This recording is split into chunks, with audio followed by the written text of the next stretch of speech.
The tale of the enchanted garden. Once upon a time, in a small village at the edge of a vast forest, there lived a young girl named Elara. Elara was known throughout the village for her love of plants and flowers. Her garden was the most beautiful in all the land, filled with blossoms of every color and scent. People from neighboring villages would travel just to see her garden, and some even said that it was enchanted. But Elara's garden held a secret. In the very center of the garden, hidden beneath a bed of roses, there was a small, golden key. This key had been passed down through generations in Elara's family, but no one knew what it unlocked. Elara's grandmother had told her that the key held great power and was meant to open the door to something truly wondrous, but the door itself had been lost to time. One day, while tending to her roses, Elara heard a faint whisper on the wind. She paused, listening closely, and realized that the voice was coming from the direction of the forest. Intrigued, she followed the voice, leaving her garden behind and entering the shadowy woods. The voice grew louder as Elara ventured deeper into the forest. Finally, she came to a clearing she had never seen before. In the center of the clearing stood a magnificent tree, its bark shimmering like silver and its leaves glowing with a soft, golden light. At the base of the tree was a small door, intricately carved with symbols and patterns that seemed to shift and change as Elara looked at them. Elara's heart skipped a beat. Could this be the door that the golden key was meant to unlock? She reached into her pocket, where she always kept the key, and felt a strange warmth as her fingers touched it. With trembling hands, she approached the door and inserted the key into the lock. The door opened with a soft click, revealing a spiral staircase that led down into the earth. Elara hesitated for only a moment before stepping through the door and descending the stairs.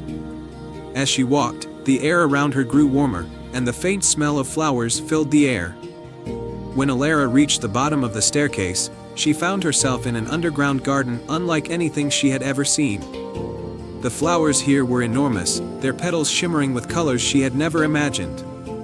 Trees with silver bark and golden leaves towered above her, and a gentle, musical breeze rustled through the foliage. In the center of the garden stood a small, crystal-clear pond. Beside the pond was a beautiful woman with long, flowing hair that sparkled like the stars. She wore a gown made of petals and leaves, and her eyes were as bright as the sun. "Welcome, Elara," the woman said, her voice like the soft rustle of leaves in the wind.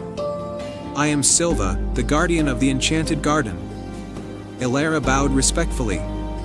"It's an honor to meet you, Lady Silva. But how do you know my name?"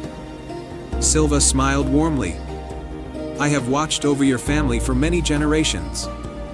You are the first in a long time to find the door to this garden.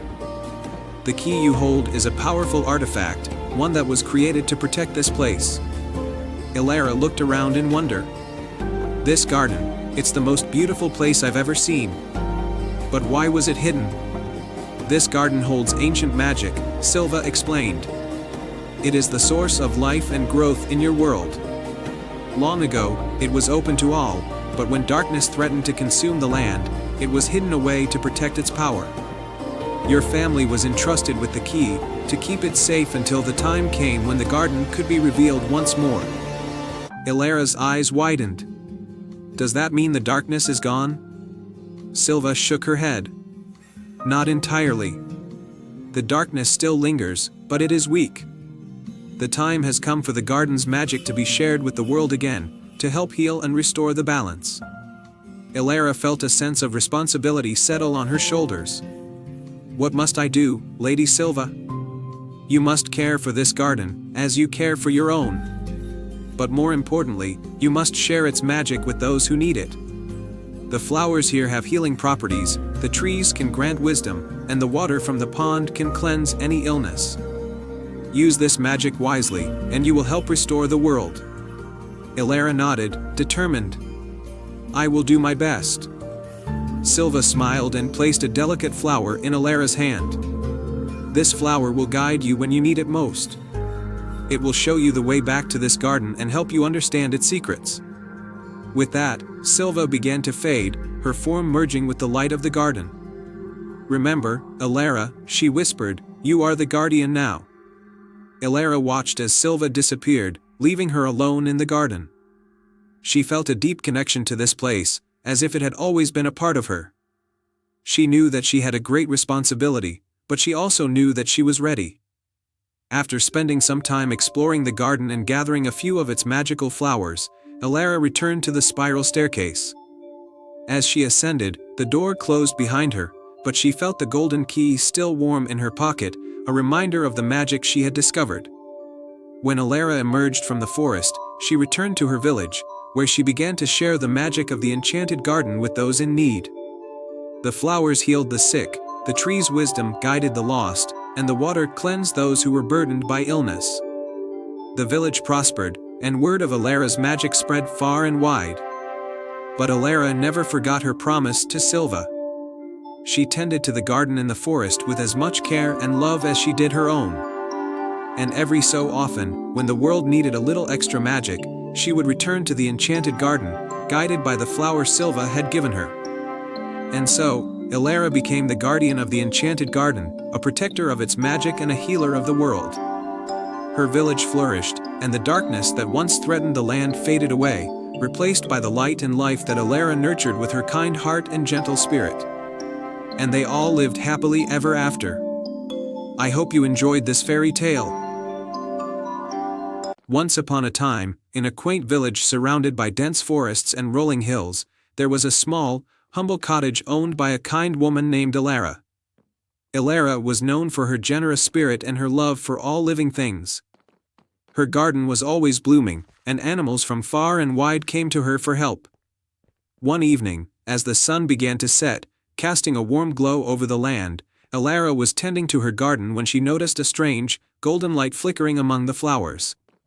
Curious, she followed the light and discovered an old, dusty lantern buried under a pile of leaves. Elara carefully picked up the lantern and brushed off the dirt. The lantern was ornately decorated with intricate patterns of stars and moons. It seemed to hum softly in her hands, as if it held a secret.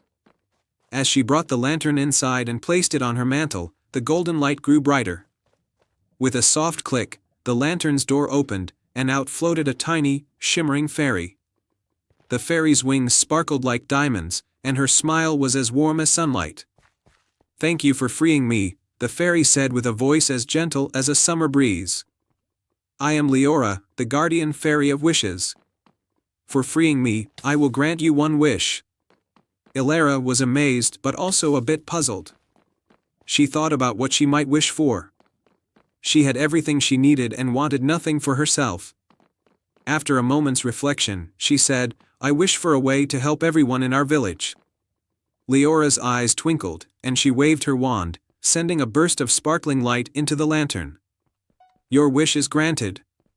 This lantern will now shine with a magical light that can bring joy and aid to those in need. But remember, the light only works if the heart behind it is pure." With that, Leora vanished back into the lantern, leaving Elara with a sense of wonder and responsibility. The next day, a storm hit the village, leaving the villagers in a state of disarray. Homes were damaged, and spirits were low. Elara knew this was the time to use the lantern's magic. She carried the lantern through the village, holding it high so that its warm, golden light could shine upon everyone. Wherever the light touched, flowers began to bloom, broken things were mended, and smiles appeared on the villagers' faces. The lantern's light spread joy and hope, transforming the village into a place of renewed happiness.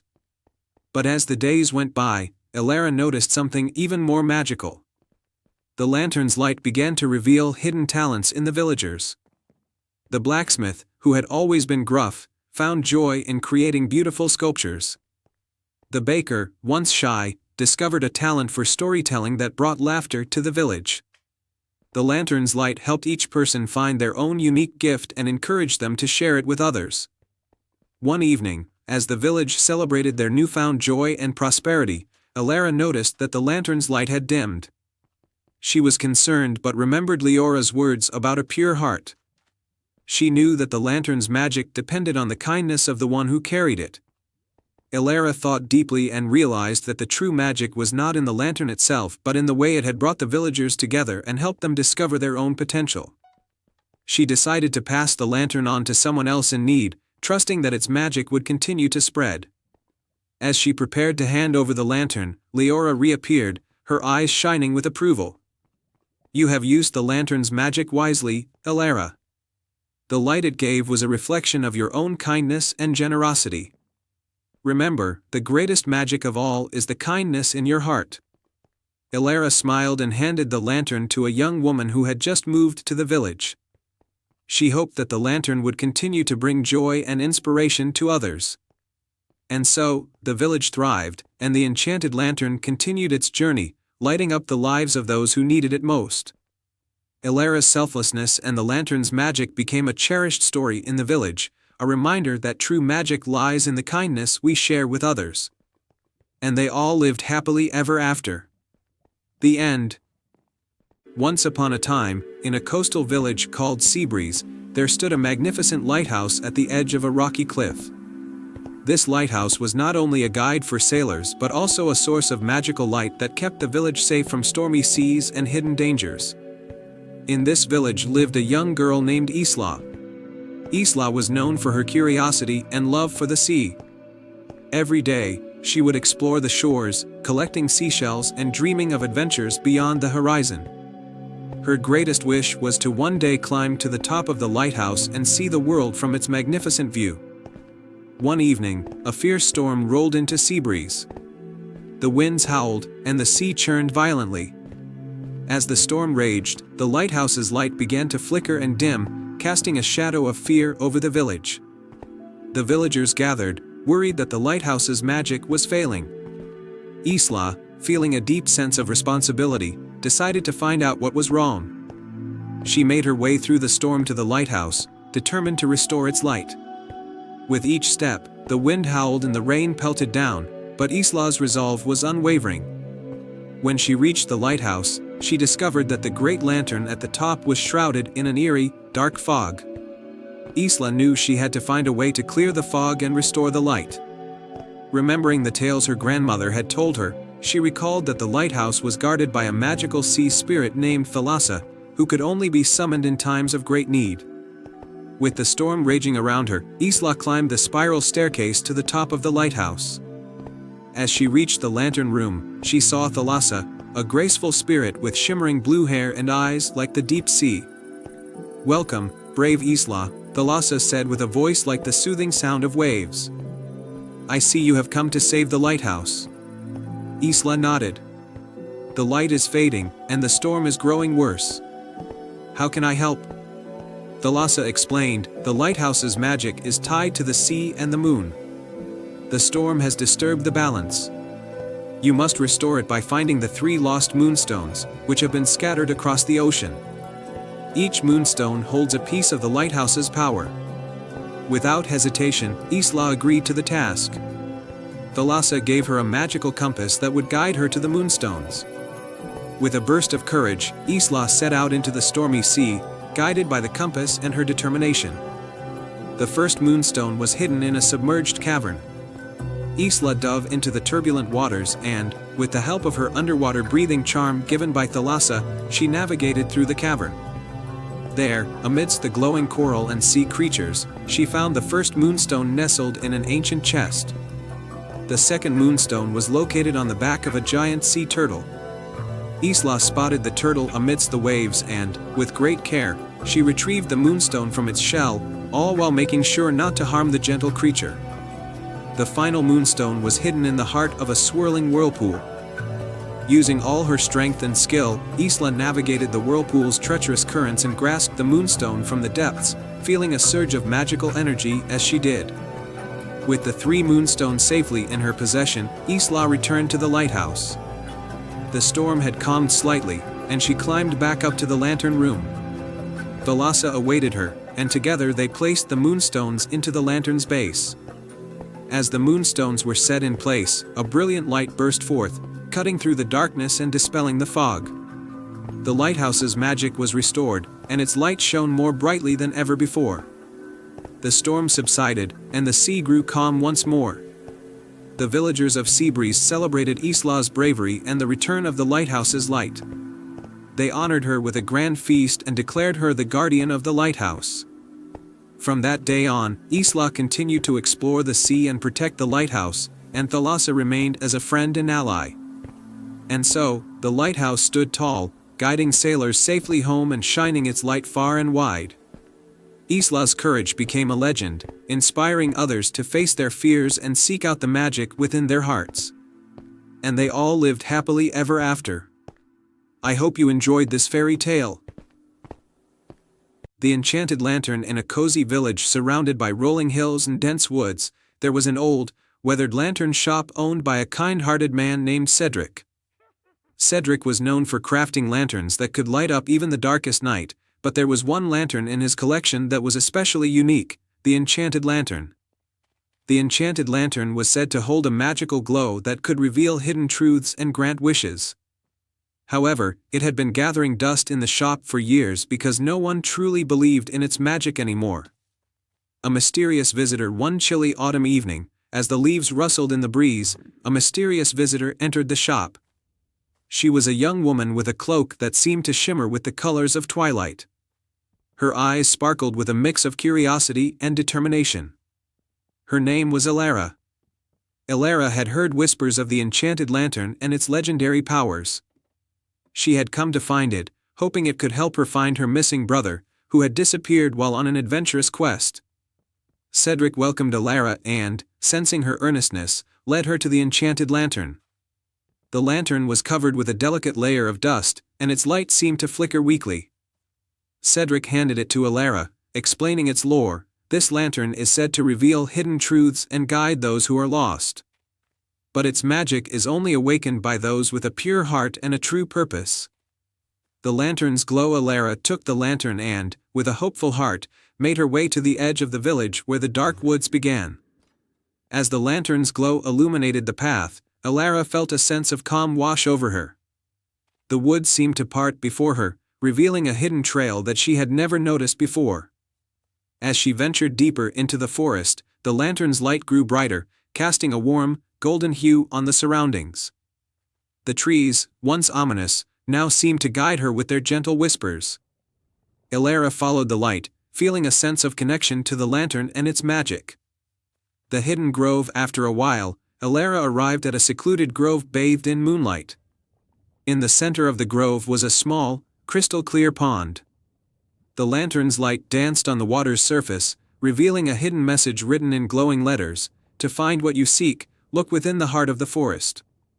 Elara understood that the heart of the forest was not a physical place but a metaphorical one. She closed her eyes and focused on the memories of her brother and their shared adventures. As she did, the lantern's light began to pulse gently, guiding her to a hidden entrance beneath the roots of an ancient oak tree. The lost brother. Elara carefully crawled through the entrance and found herself in a dimly lit cavern. At the far end of the cavern, lying on a bed of soft moss, was her brother, Liam. He was unconscious but seemed to be resting peacefully. Elara's heart swelled with relief and joy. She knelt beside him and gently shook him awake. Liam opened his eyes, and upon seeing Elara, he smiled weakly. "I knew you would find me," he whispered. Elara helped her brother to his feet, and they made their way back to the lantern. As they emerged from the forest, the lantern's light seemed to shine even brighter, reflecting their happiness and the strength of their bond. A new beginning. Back in the village, Cedric welcomed them with open arms. Elara thanked him for his help and shared the story of the Enchanted Lantern and its magic. The villagers were amazed, and the lantern's legend was revived. Elara and Liam decided to use their experience to help others. They traveled to distant lands, seeking out those who were lost or in need of guidance. With the lantern's magic, they brought hope and healing to many. Cedric's shop became a place of wonder and inspiration, attracting visitors who wished to learn about the magic of the Enchanted Lantern. And though the lantern continued to glow softly in the shop, its true power was found in the hearts of those who believed in its magic and used it to make a difference in the world. The story of Elara and the Enchanted Lantern was told for generations, reminding everyone that the greatest magic lies in the love and courage we carry within ourselves. Once upon a time, in the kingdom of Harmonia, music was not just a source of joy but the very essence of life itself. The kingdom was renowned for its symphonies and melodies, which were said to bring peace and prosperity to the land. At the heart of the kingdom stood the grand music hall, where the most magical of tunes were played, and its centerpiece was an ancient, golden harp known as the Celestial Harp. Legend had it that the Celestial Harp was enchanted and could only be played by someone with a truly pure heart. Its melodies had the power to bring about great change and harmony, but over time, its strings had grown silent, and the kingdom's music began to fade. In the nearby village of Melody Brook lived a young girl named Lyra. She was known for her exceptional talent with the violin and her kind heart. Despite her modest background, Lyra had always dreamed of playing the celestial harp and restoring music to its former glory. One day, a mysterious visitor arrived in Melody Brook. He was an old bard named Eldrick, who had traveled far and wide in search of a musician with a pure heart. Eldrick revealed that the celestial harp needed to be awakened by a special melody, and he believed that Lyra was the one destined to restore its magic. With great excitement, Lyra agreed to undertake the quest. Eldrick gave her a golden key, saying it was the only way to access the grand music hall where the celestial harp was kept. As Lyra and Eldrick made their way to the kingdom, they encountered various challenges that tested their resolve and spirit. Their first challenge was crossing the River of Echoes, a shimmering river that reflected not only their physical appearance but also their inner thoughts and feelings. Lyra played a soothing tune on her violin to calm the turbulent waters, and her melody brought tranquility to the river, allowing them to cross safely. The next challenge was navigating through the Forest of Whispers, where the trees were said to speak in riddles and only revealed the way to those who answered correctly. Lyra and Eldrick listened carefully to the whispers of the trees and solved the riddles with wisdom and patience, gaining passage through the forest. Finally, they reached the Grand Music Hall, which was locked and shrouded in silence. Lyra used the golden key to unlock the door, and they entered the Grand Hall, where the celestial harp stood silent and majestic. The harp was covered in dust, and its strings were still. Eldrick explained that the special melody Lyra needed to play was not a mere tune but a composition that reflected the heart's true desires and emotions. He encouraged her to play from her heart, drawing upon all the love, hope, and dreams she had for her kingdom. With trembling fingers, Lyra began to play her violin, pouring her emotions and dreams into the music. Her melody was pure and heartfelt, weaving through the grand music hall like a golden thread of magic. As she played, the air seemed to shimmer, and the celestial harp began to resonate with her tune. The harp strings glowed with a soft, celestial light, and a harmonious, enchanting melody filled the hall. The music spread throughout the kingdom, reaching every corner of Harmonia. The people felt a renewed sense of joy and unity, and the once silent harp continued to play, bringing prosperity and peace to the land. The celestial harp's melody became a symbol of hope and renewal for Harmonia, and Lyra was celebrated as a hero. The music of the kingdom flourished once more, and the Grand Music Hall became a place where the magic of melodies was cherished and shared. Eldrick, proud of Lyra's success, blessed her with a magical violin that would allow her to create melodies of great beauty and power. Lyra continued to share her music with the kingdom, and her melodies inspired others to pursue their dreams and embrace the magic within their hearts.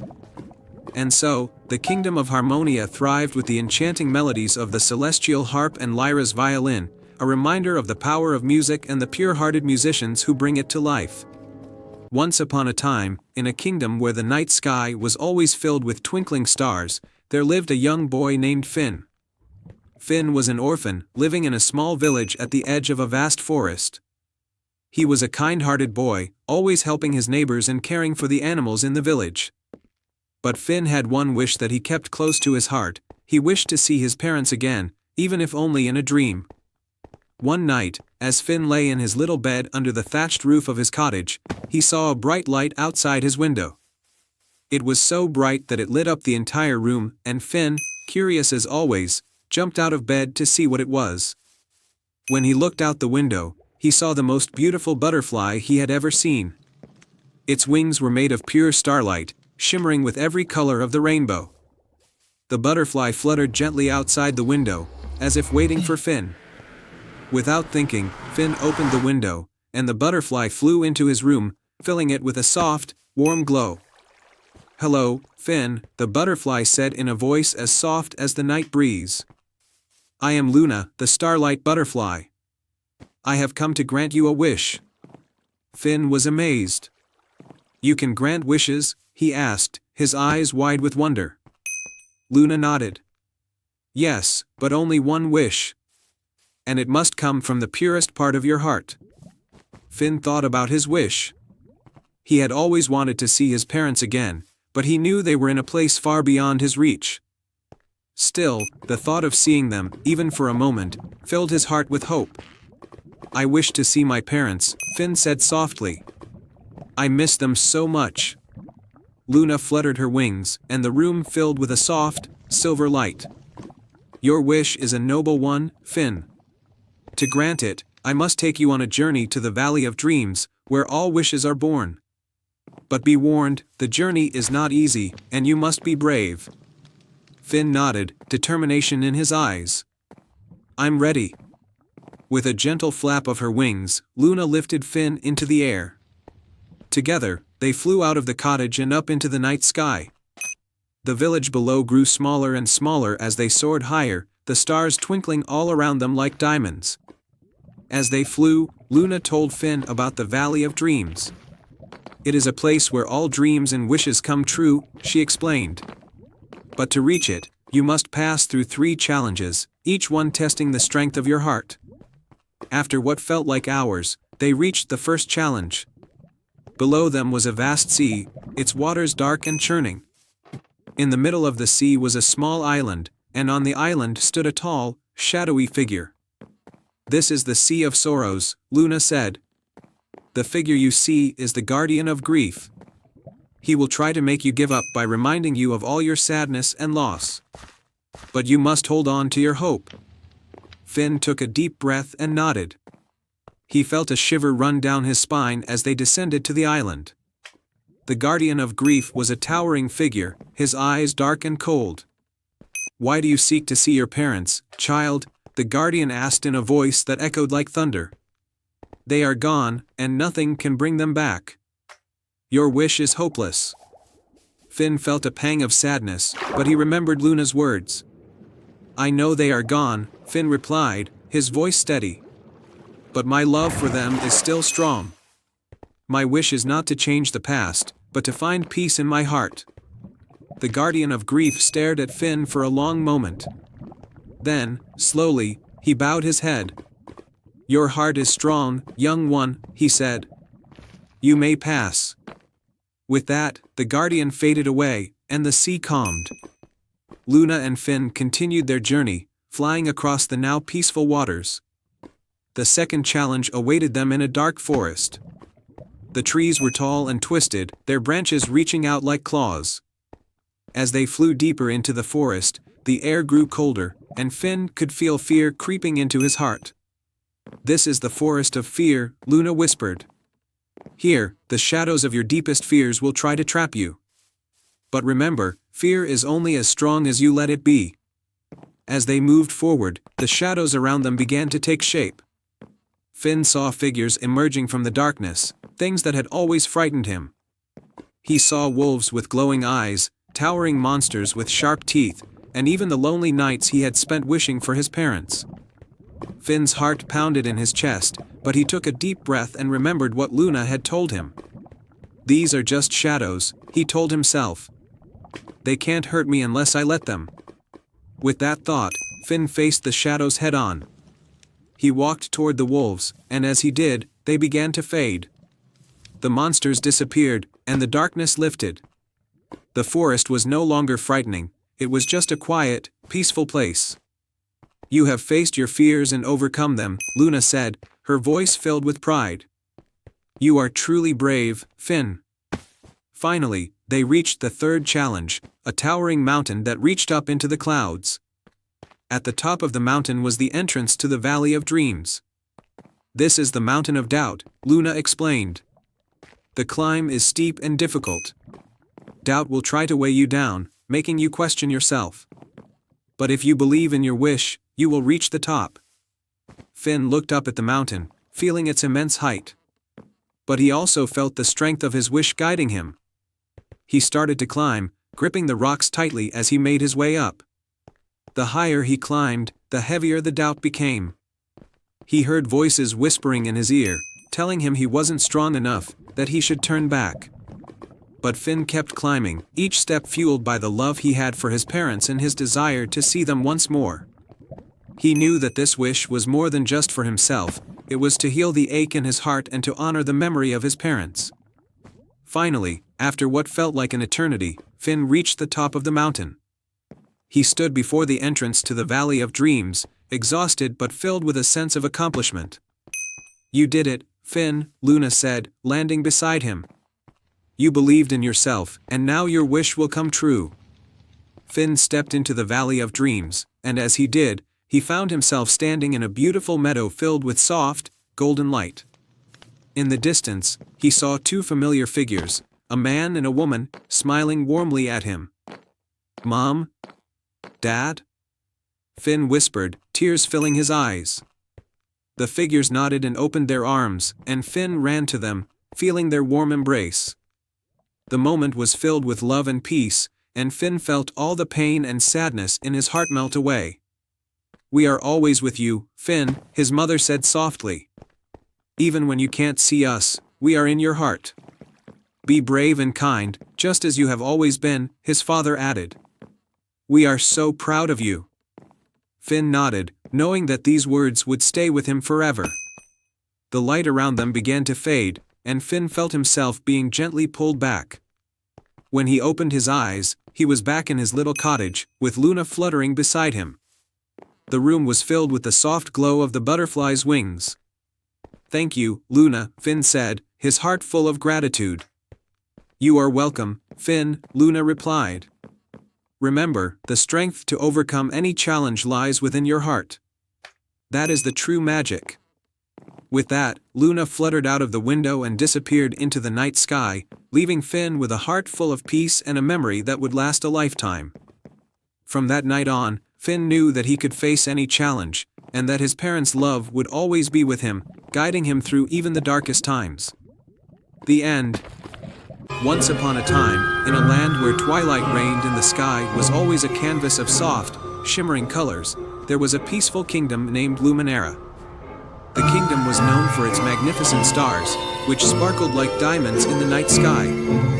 Every evening, the people of Luminera would gather to marvel at the stars' beauty, for it was said that the stars were guided by a magical artifact called the Lantern of the Lost Stars. The lantern was a beautiful, ornate lamp that hung in the highest tower of the royal castle.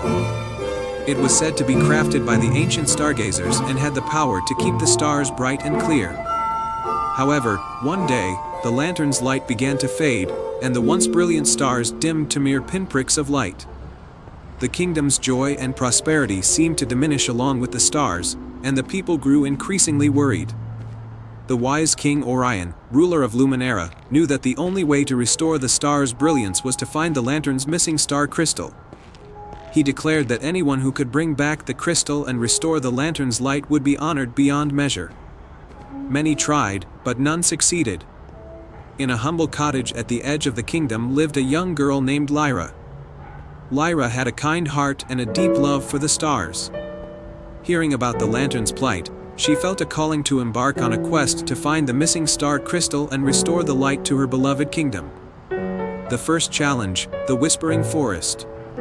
Lyra's journey began in the Whispering Forest, a dense and magical woodland where the trees whispered ancient secrets and tales. As she ventured deeper into the forest, she encountered a wise old owl perched on a low branch, its eyes glowing with an otherworldly light. To pass through the Whispering Forest, the owl said, "You must solve this riddle. I have cities but no houses, mountains but no trees, and water but no fish.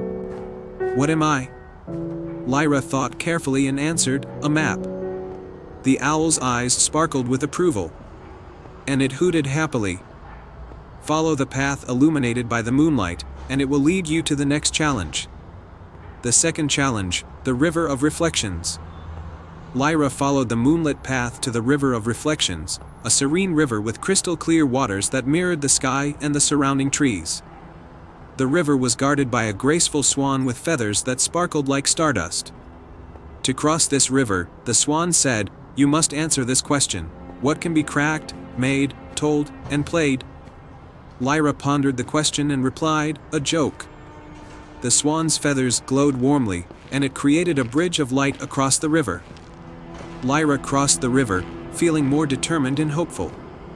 The third challenge, the Cave of Echoes. On the other side of the river, Lyra entered the Cave of Echoes, a grand cavern filled with glowing crystals that reflected light in mesmerizing patterns. At the center of the cave stood an ancient door adorned with celestial symbols. A gentle voice echoed through the cavern. "To unlock this door and find the star crystal, you must reveal your true heart. Share your deepest wish and prove that you seek it with pure intentions." Lyra took a deep breath and spoke from her heart, "My deepest wish is to restore the light of the lantern of the lost stars, so that my kingdom can once again be filled with joy and wonder." The cave's walls shimmered with a soft, golden light, and the ancient door slowly creaked open, revealing the star crystal in a radiant glow. The revelation, restoring the lantern. With the star crystal in hand, Lyra made her way back to the royal castle. She carefully placed the crystal into the lantern of the lost stars, and as she did, the lantern burst forth with a brilliant, golden light. The stars in the sky shimmered brightly once more, casting their radiant glow over the kingdom of Luminera. The people of Luminera gathered in awe as the stars illuminated the night sky, their brilliance restored by the star crystal. The kingdom's joy and prosperity were rekindled. And King Orion praised Lyra for her bravery and selflessness. The tale of Lyra's quest became a cherished story in Luminera, a testament to the power of determination and the importance of a pure heart. Under the renewed light of the lantern, the kingdom thrived in harmony and wonder, forever grateful to the young girl who had restored their starry skies. Once upon a time, in a quaint village called Green Hollow, there was a legend about a magical spring hidden deep within the Whispering Woods. This spring, known as the Heart Spring, was said to grant a single wish to anyone who could find it. However, it had been lost to time, and no one had seen it for many years. In Green Hollow lived a young boy named Leo. Leo was known for his curiosity and kind heart. He loved listening to the old stories and helping his neighbors. One day, the village faced a terrible drought. The fields were parched, and the river that flowed through Green Hollow had dried up. The villagers were worried, and they remembered the old tale of the Heart Spring. Determined to help, Leo decided he would find the Heart Spring and make a wish to bring water back to the village. Early one morning, with a small backpack filled with essentials, Leo set off into the Whispering Woods. The forest was dense and filled with ancient trees that seemed to whisper secrets. As Leo walked, he noticed a golden light filtering through the trees. He followed the light until he came across a wise, old fox with fur that shimmered like the sun. "Greetings, young traveler," said the fox. "I am Eldrick, the guardian of these woods. To find the Heart Spring, you must pass 3 trials. Only then will you uncover the path to its hidden location." Leo nodded, ready for the challenge. Eldrick explained the first trial, the trial of courage. Beyond the misty glade lies a cavern guarded by a fierce, enchanted serpent. You must enter the cavern and retrieve a crystal that will guide you further. With bravery, Leo reached the misty glade and found the cavern entrance. Inside, the cavern was dark and filled with eerie echoes. At its center, a large, shimmering serpent coiled around the glowing crystal. Leo took a deep breath and approached the serpent with calm confidence. "I seek only the crystal to help my village," Leo said. The serpent, sensing his sincerity, allowed him to take the crystal, which glowed brightly in his hand. The second trial was the trial of wisdom. Eldrick directed Leo to a large, ancient oak tree with a riddle carved into its bark. The riddle read, "I speak without a mouth and hear without ears. I have no body, but I come alive with wind. What am I?" "Star." Leo thought carefully and recalled the stories he had heard about echoes. With a smile, he answered, "An echo." The tree's bark shimmered, and a hidden passage opened, leading Leo to a sparkling river that flowed with clear, cool water. The third and final trial was the trial of kindness. Leo found a small, injured fawn by the riverbank. Its leg was caught in a trap, and it looked at Leo with trusting eyes. Leo carefully freed the fawn and tended to its wound using some herbs from his backpack. The fawn nuzzled Leo gratefully and then led him to a hidden grove.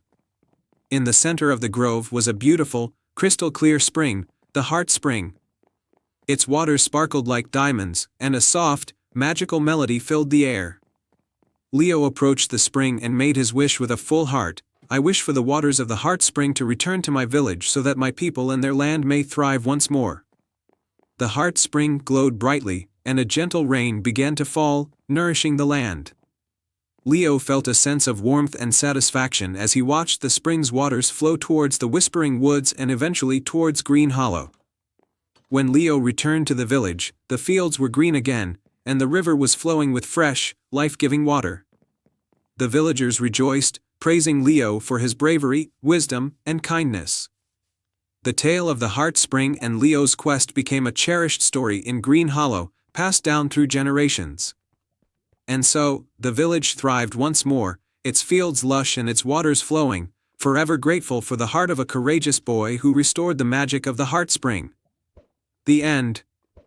Once upon a time, in a hidden valley surrounded by towering cliffs and ancient forests, there was a magical village called Mistwood. Mistwood was known for its enchanting fog, which rolled in every morning and gave the village an ethereal, dreamlike quality. The villagers believed that the fog held secrets and magic from long ago. In this village lived a young boy named Finn. Finn was curious and adventurous, always eager to explore the mysteries of the forest and the valley.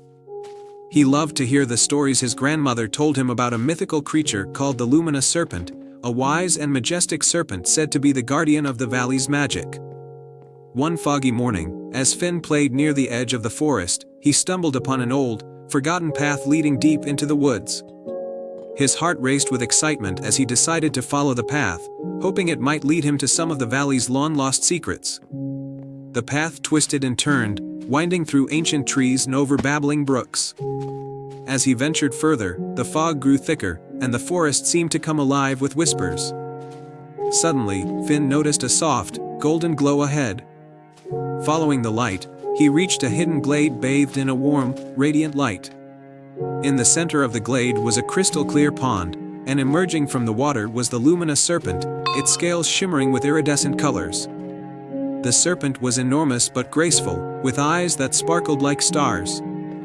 Finn stood in awe as the serpent spoke in a gentle, melodic voice. "Welcome, young Finn. I have been expecting you," the serpent said. "You seek the secrets of Mistwood and the magic of the valley." Finn's eyes widened. "I do. I've always wanted to know more about the magic that protects our village. Is there a way to help and ensure it remains safe?" The luminous serpent nodded. "The magic of Mistwood is woven into the very fabric of this land, and it needs to be renewed every 100 years. I need your help to restore it.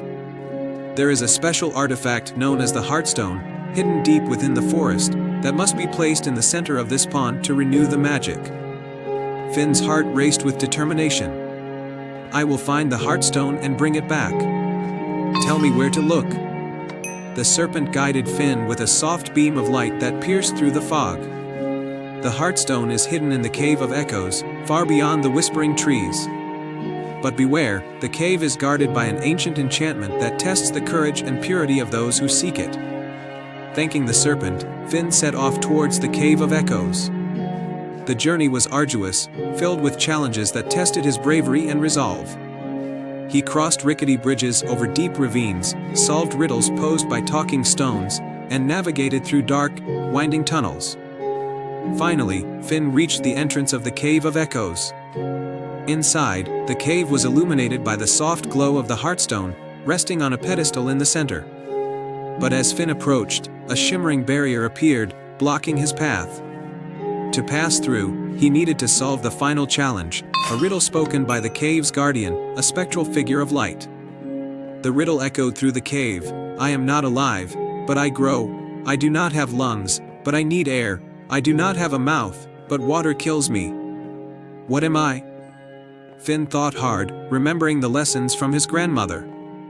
After a moment of contemplation, he answered, "A fire." The barrier dissolved, allowing Finn to retrieve the Heartstone. With the artifact in hand, he hurried back to the glade and placed it in the center of the pond.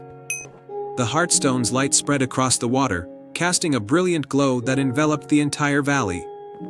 The luminous serpent emerged from the pond, its scales gleaming brighter than ever. "You have succeeded, Finn. The magic of Mistwood is now renewed, thanks to your bravery and pure heart."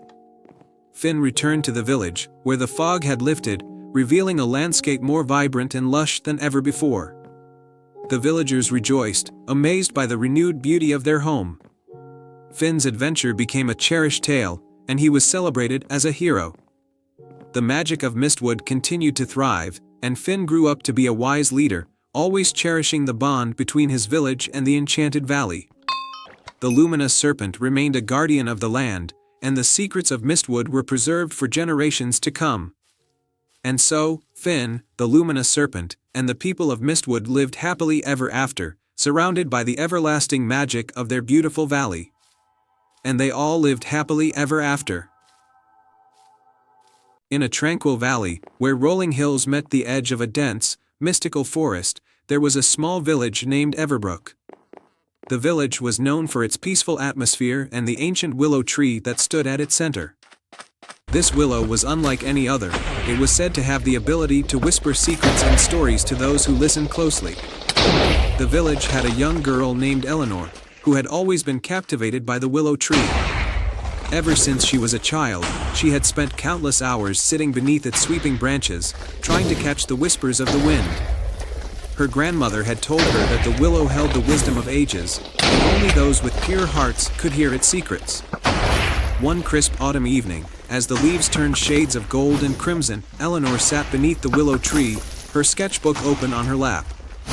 She loved drawing the willow's graceful branches and the play of light through its leaves. As she sketched, she thought about the tales she had heard about the willow's magic and wondered if there was more to its whispers than mere stories. Suddenly, a gentle breeze rustled the branches, and Eleanor heard a soft, melodious voice.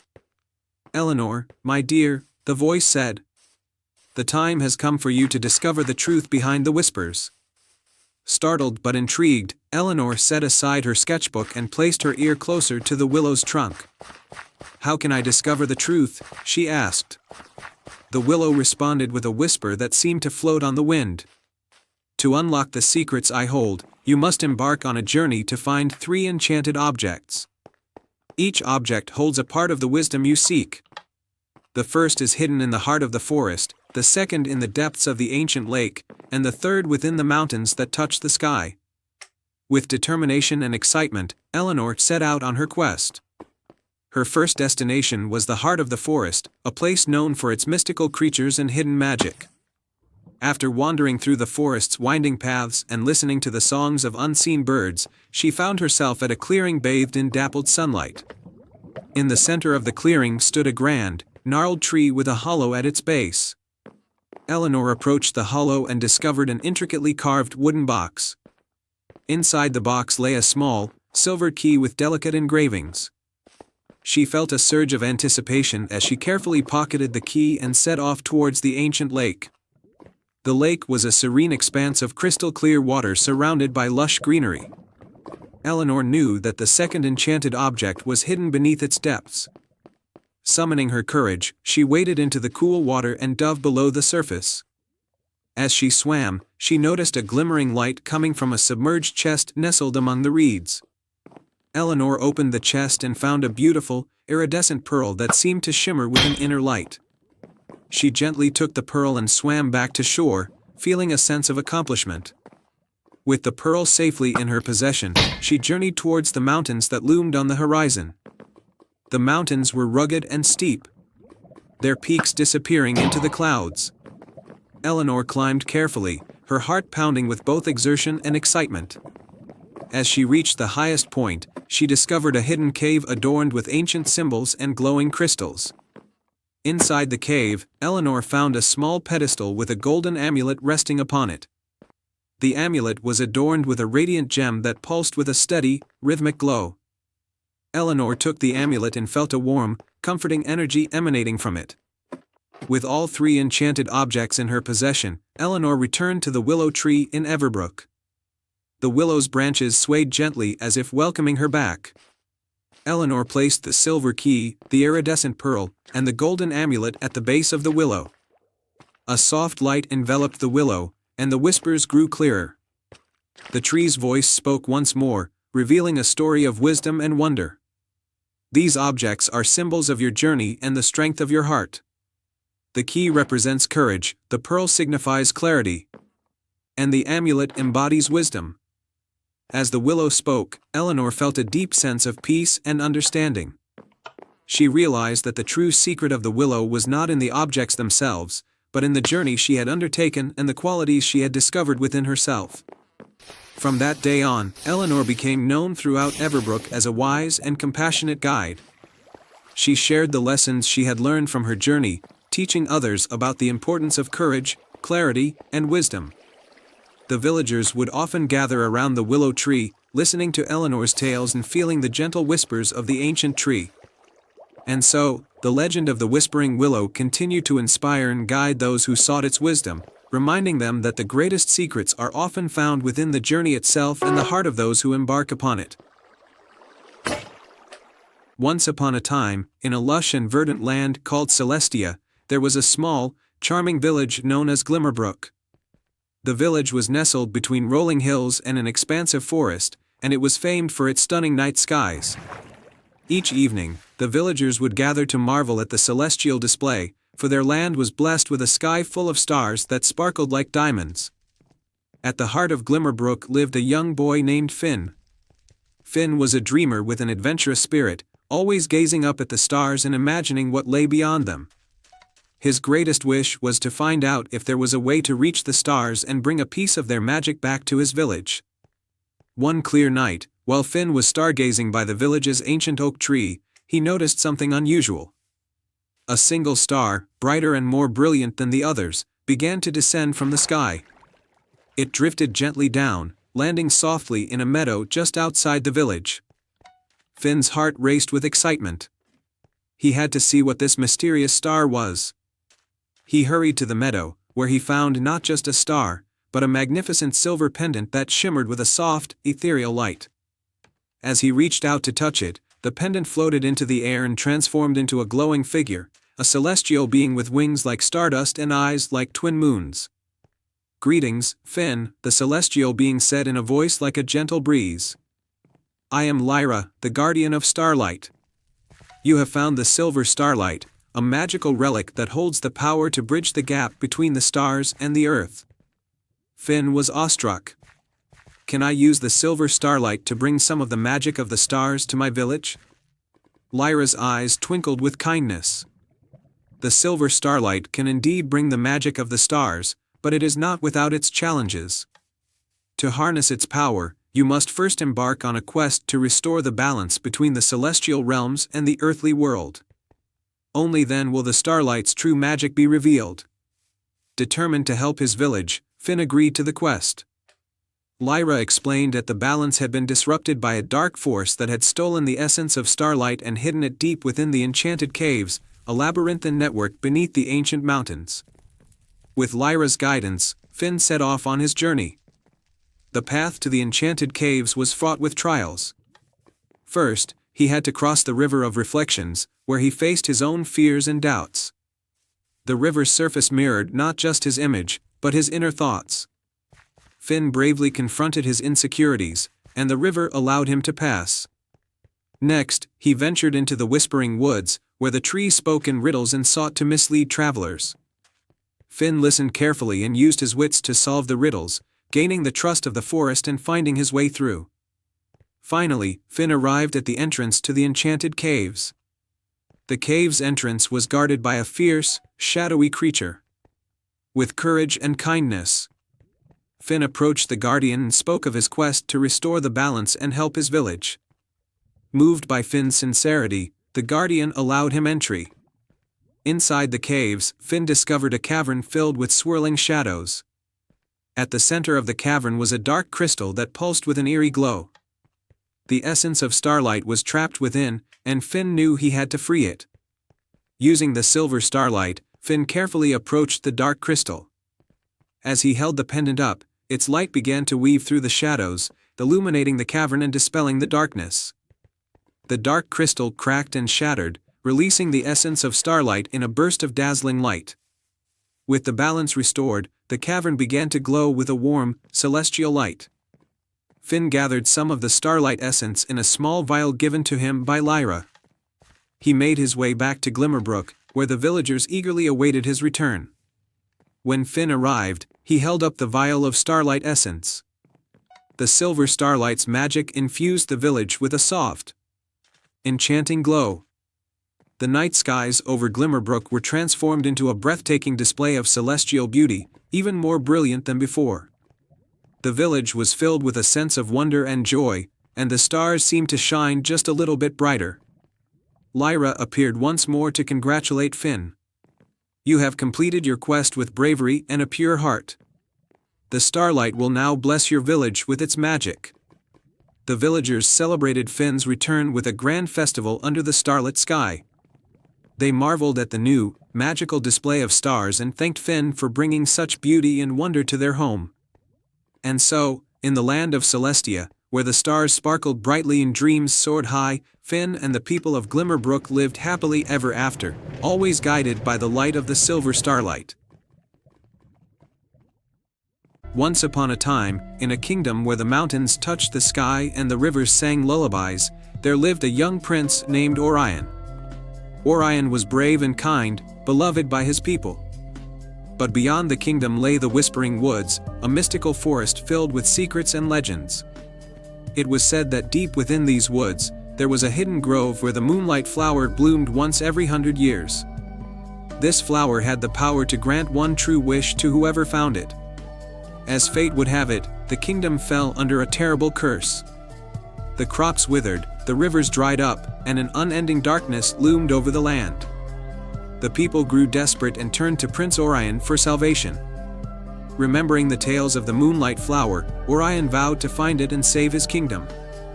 With a heart full of determination, Orion set out for the Whispering Woods.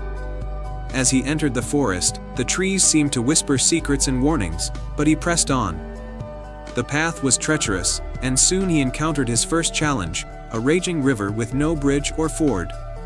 Desperate, Orion called out for help. To his surprise, a graceful deer appeared. "Why do you seek to cross this river, brave prince?" the deer asked. "I seek the moonlight flower to save my kingdom from a terrible curse," Orion replied. The deer, seeing the sincerity in his eyes, offered to help. "Follow me," it said, leading Orion to a hidden path of stepping stones. Grateful, Orion crossed the river safely and continued his journey. Deeper into the woods, Orion came upon a glade where a fierce griffin was trapped in a net. The creature thrashed and roared, its golden feathers glinting in the dim light. Without hesitation, Orion approached and cut the net, freeing the griffin. "Why did you free me, human?" the griffin asked, its voice a blend of curiosity and gratitude. "Because no creature deserves to be trapped," Orion replied. "I seek the moonlight flower to lift a curse from my kingdom." The griffin, impressed by Orion's bravery and kindness, offered its assistance. "Climb on my back. I will take you to the heart of the Whispering Woods." With the griffin's help, Orion flew over the forest, marveling at the beauty and mystery below. They soon reached a dark, foreboding part of the woods where the trees were twisted and the air thick with magic. In the center stood an ancient, gnarled tree with a hollow trunk. "This is where your final challenge lies," the griffin said. "Inside the tree, you must face your greatest fear." Orion took a deep breath and stepped into the hollow tree. Inside, he was engulfed in darkness, and the whispers of the forest grew louder, turning into taunts and jeers. Shadows formed around him, embodying his deepest fears and doubts. But Orion remembered his purpose and the people he loved. With courage in his heart, he faced the shadows and they dissipated, revealing a hidden passage. At the end of the passage, Orion emerged into a breathtaking grove bathed in silvery moonlight. In the center of the grove bloomed the moonlight flower, its petals shimmering like stars. Overwhelmed with awe, Orion approached the flower and plucked it gently. As he did, the grove filled with a radiant light, and a soothing voice echoed, "You have shown bravery, kindness, and a pure heart. Your wish shall be granted." With the flower in hand, Orion wished for his kingdom to be freed from the curse. Instantly, he was transported back to his kingdom, where the sun was shining, the rivers flowing, and the fields lush with crops. The curse was lifted, and the people rejoiced. Prince Orion's journey became a legend, a tale of courage and kindness that was told for generations. The Whispering Woods remained a place of mystery, but also of hope and magic. And every 100 years, the moonlight flower would bloom again, waiting for another pure-hearted soul to find it. And they lived happily ever after. The end. Once upon a time, in a land far beyond the seas, there was a hidden kingdom called Elaria. This kingdom was known for its stunning beauty, with lush forests, sparkling rivers, and mountains that reached the heavens. But what made Elaria truly special was its guardian, a mystical dragon named Zephyra, who protected the land with her powerful magic. The people of Elaria lived in harmony, and their queen, Queen Seraphina, was beloved by all. She was wise and kind, always putting her people's needs above her own. The source of her wisdom and strength was a magical amulet called the Heart of Elaria, a gift from Zephyra. The amulet had the power to ensure peace and prosperity, but it could only be wielded by a pure heart. One dark night, a sorcerer named Malgath, driven by envy and greed, infiltrated the kingdom. Disguised as a humble traveler, he charmed his way into the palace and managed to steal the Heart of Elaria. Without its power, the kingdom began to wither. The rivers dried up, crops failed, and the once lush forests turned barren. Queen Seraphina fell into a deep sleep, cursed by Malgath's dark magic. The people of Elaria were desperate and lost without their queen. In a small village on the outskirts of the kingdom lived a young girl named Arya. Arya was known for her courage and her unwavering belief in the goodness of people. She had always dreamed of meeting Queen Seraphina and Zephyra, the legendary dragon. When she heard of the queen's plight, she knew she had to do something. Determined to save her kingdom, Arya set off on a journey to find Zephyra. She traveled through the dying forests and across the barren fields until she reached the Dragon's Peak, where Zephyra resided. The climb was steep and treacherous, but Arya's determination never wavered. At the peak, she found Zephyra, her scales shimmering like emeralds in the moonlight. The dragon's eyes, filled with ancient wisdom, looked down at Arya. "Why have you come, brave one?" Zephyra asked, her voice resonating with power. "Great Zephyra, I seek your help to save our queen and restore the Heart of Elaria," Arya replied, bowing deeply. Zephyra studied Arya for a moment. "Your heart is pure, and your intentions are noble. I will help you, but the journey will be dangerous. Malgath has hidden the Heart of Elaria in the dark forest, guarded by his minions. You must retrieve it and break the curse." Arya nodded, her resolve unwavering. Zephyra breathed a plume of sparkling mist, enveloping Arya. "This mist will protect you from Malgath's dark magic," Zephyra said. "Go now, and may courage guide your path." With Zephyra's blessing, Arya ventured into the dark forest. The trees were twisted and gnarled, and the air was thick with an eerie silence. She encountered many challenges, from deceptive illusions to fierce creatures, but the protective mist shielded her from harm. At the heart of the forest, she found Malgath's lair. The sorcerer, cloaked in darkness, stood guard over the Heart of Elaria. "Foolish girl," he sneered. "You think you can defeat me?" Arya stood tall, her voice steady. "I do not fear you, Malgath. I fight for Elaria and our queen." Malgath laughed, sending waves of dark magic towards her. But Zephyra's mist shielded Arya, allowing her to move forward. With a swift motion, she snatched the Heart of Elaria from its pedestal. The amulet glowed brightly, and Malgath's power began to wane. "No!" Malgath roared, but it was too late. The Heart of Elaria's magic, reawakened by Arya's pure heart, repelled him. Defeated, the sorcerer vanished into the shadows. With the heart of Ilaria in hand, Arya raced back to the kingdom. As she approached the palace, the land began to heal. Rivers flowed once more, flowers bloomed, and the air was filled with the songs of birds. She entered the queen's chamber and placed the amulet around Queen Seraphina's neck. The queen awoke, her eyes shining with gratitude. "Thank you, brave Arya," Queen Seraphina said. "You have saved Ilaria and restored hope to our people." Zephyra appeared beside them, her eyes full of pride. "Arya, your courage and purity have brought light back to our land. You are a true hero." The people of Ilaria rejoiced, celebrating Arya's bravery and the return of their queen. Peace and prosperity were restored, and the legend of Arya's courage spread far and wide. She became a beacon of hope, inspiring others to believe in the power of a pure heart. And so, Ilaria thrived once more, forever grateful to the young girl who saved their kingdom with her courage and love. The end. The Whispering Tree. In a peaceful village nestled at the edge of an ancient forest, there was a majestic oak tree known as the Whispering Tree. This tree was renowned for its ability to communicate through soft, rustling whispers carried on the wind. The villagers believed the tree held the wisdom of the forest and often sought its advice in times of need. Among the villagers was a young boy named Finn. Finn was known for his curiosity and boundless energy. He spent his days exploring the forest and dreaming of grand adventures. Although he often visited the Whispering Tree, he had never heard its whispers, which made him wonder about its secrets. The call of the Whispering Tree. One autumn evening, as the leaves began to turn golden and the air grew crisp, Finn felt a peculiar tug in his heart. The Whispering Tree seemed to be calling him, its whispers louder than ever before.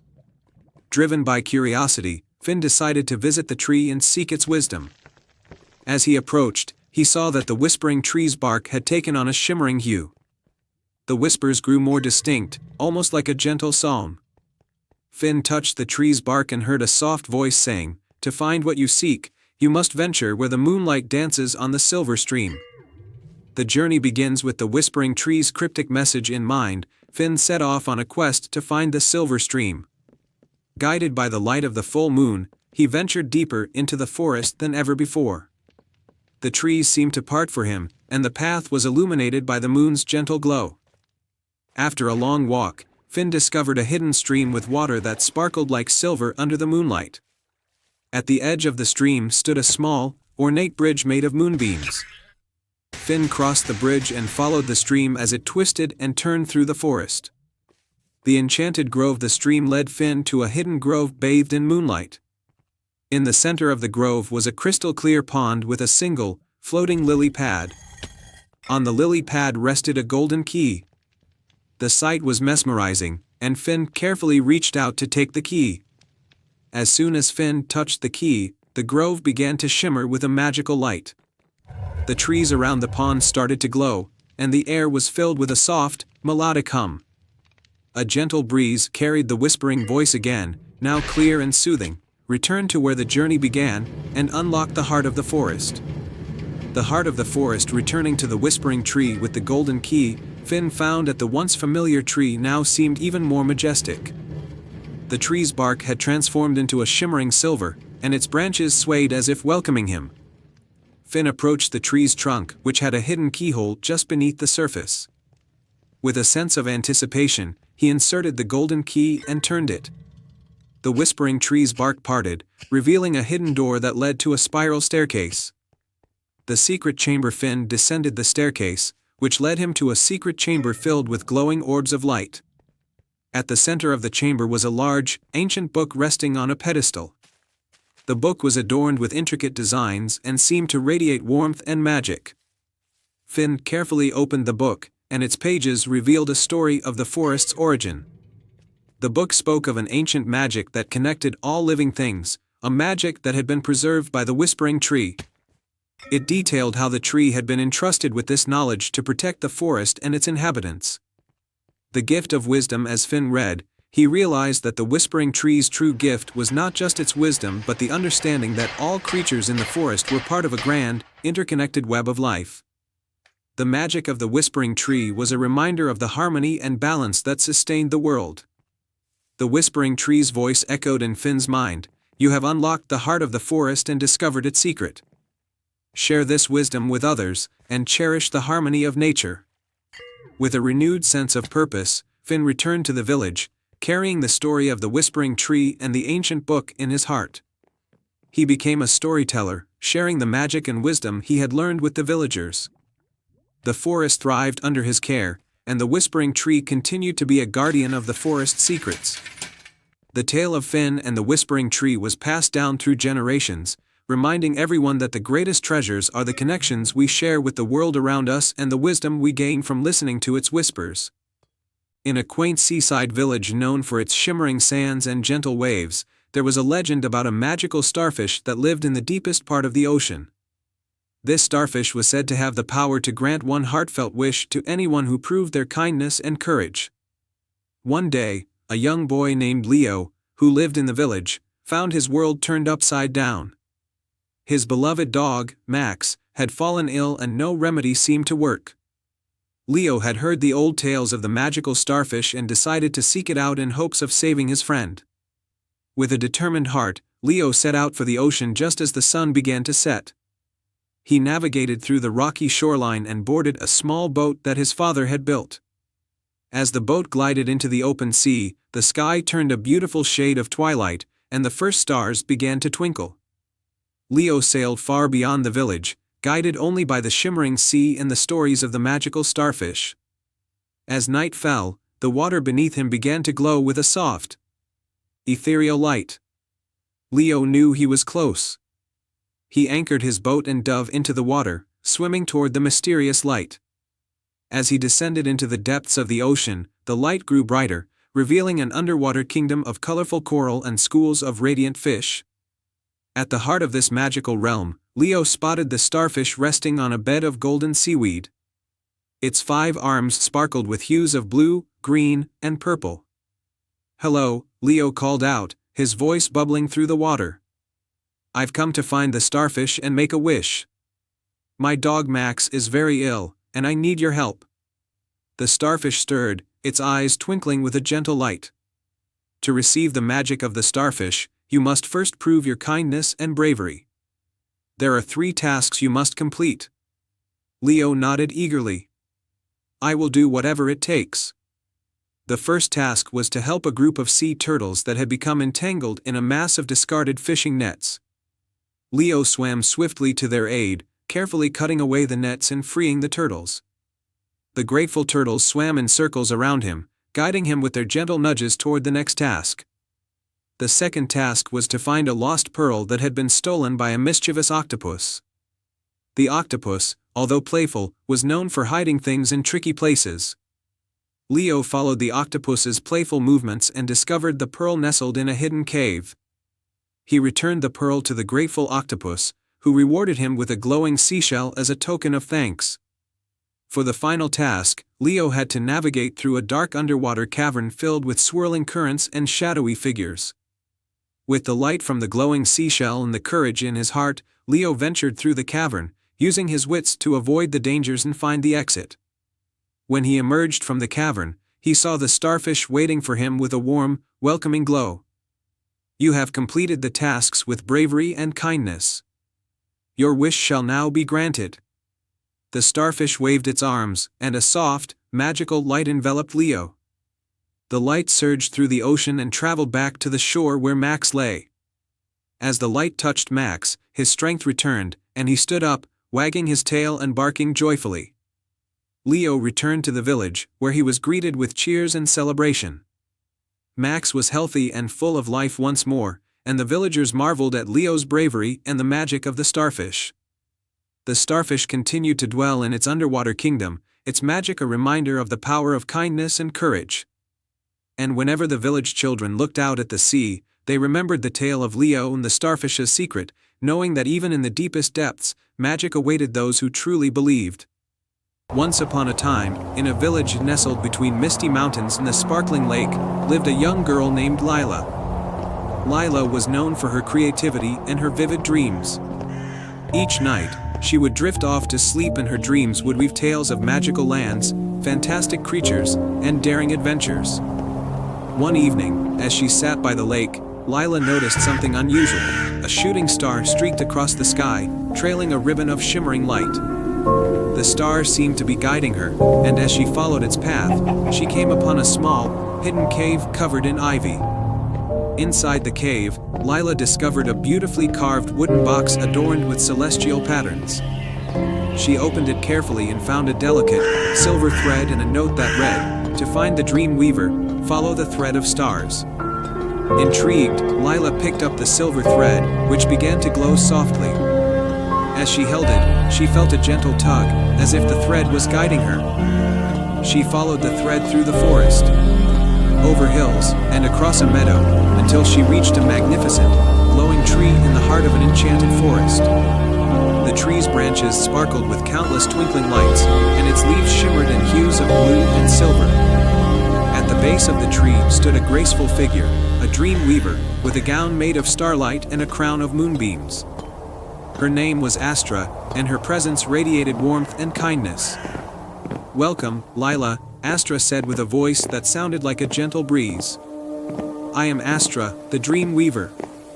You have followed the thread of stars and found your way here. Your dreams are filled with great magic, and you have been chosen to help restore the balance between dreams and reality." Lila's eyes widened in wonder. "How can I help?" Astra explained that the dream realm was in danger. A shadowy creature known as the Night Wraith had stolen the Dream Stone, which kept the balance between dreams and reality. Without it, dreams were becoming chaotic and unsettling, and the dream realm was losing its light. To restore the balance, Astra continued, "You must journey to the Night Wraith's lair and retrieve the Dream Stone. Only someone with a pure heart and a brave spirit can succeed." With a determined heart, Lila accepted the quest. Astra gave her a small, star-shaped pendant. "This pendant will guide you and protect you on your journey." Lila set off towards the Night Wraith's lair, her path illuminated by the pendant's soft glow. The journey was challenging, dark forests, swirling mists, and eerie shadows.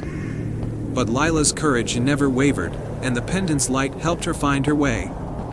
Finally, she arrived at the Night Wraith's lair, a gloomy cavern filled with swirling darkness.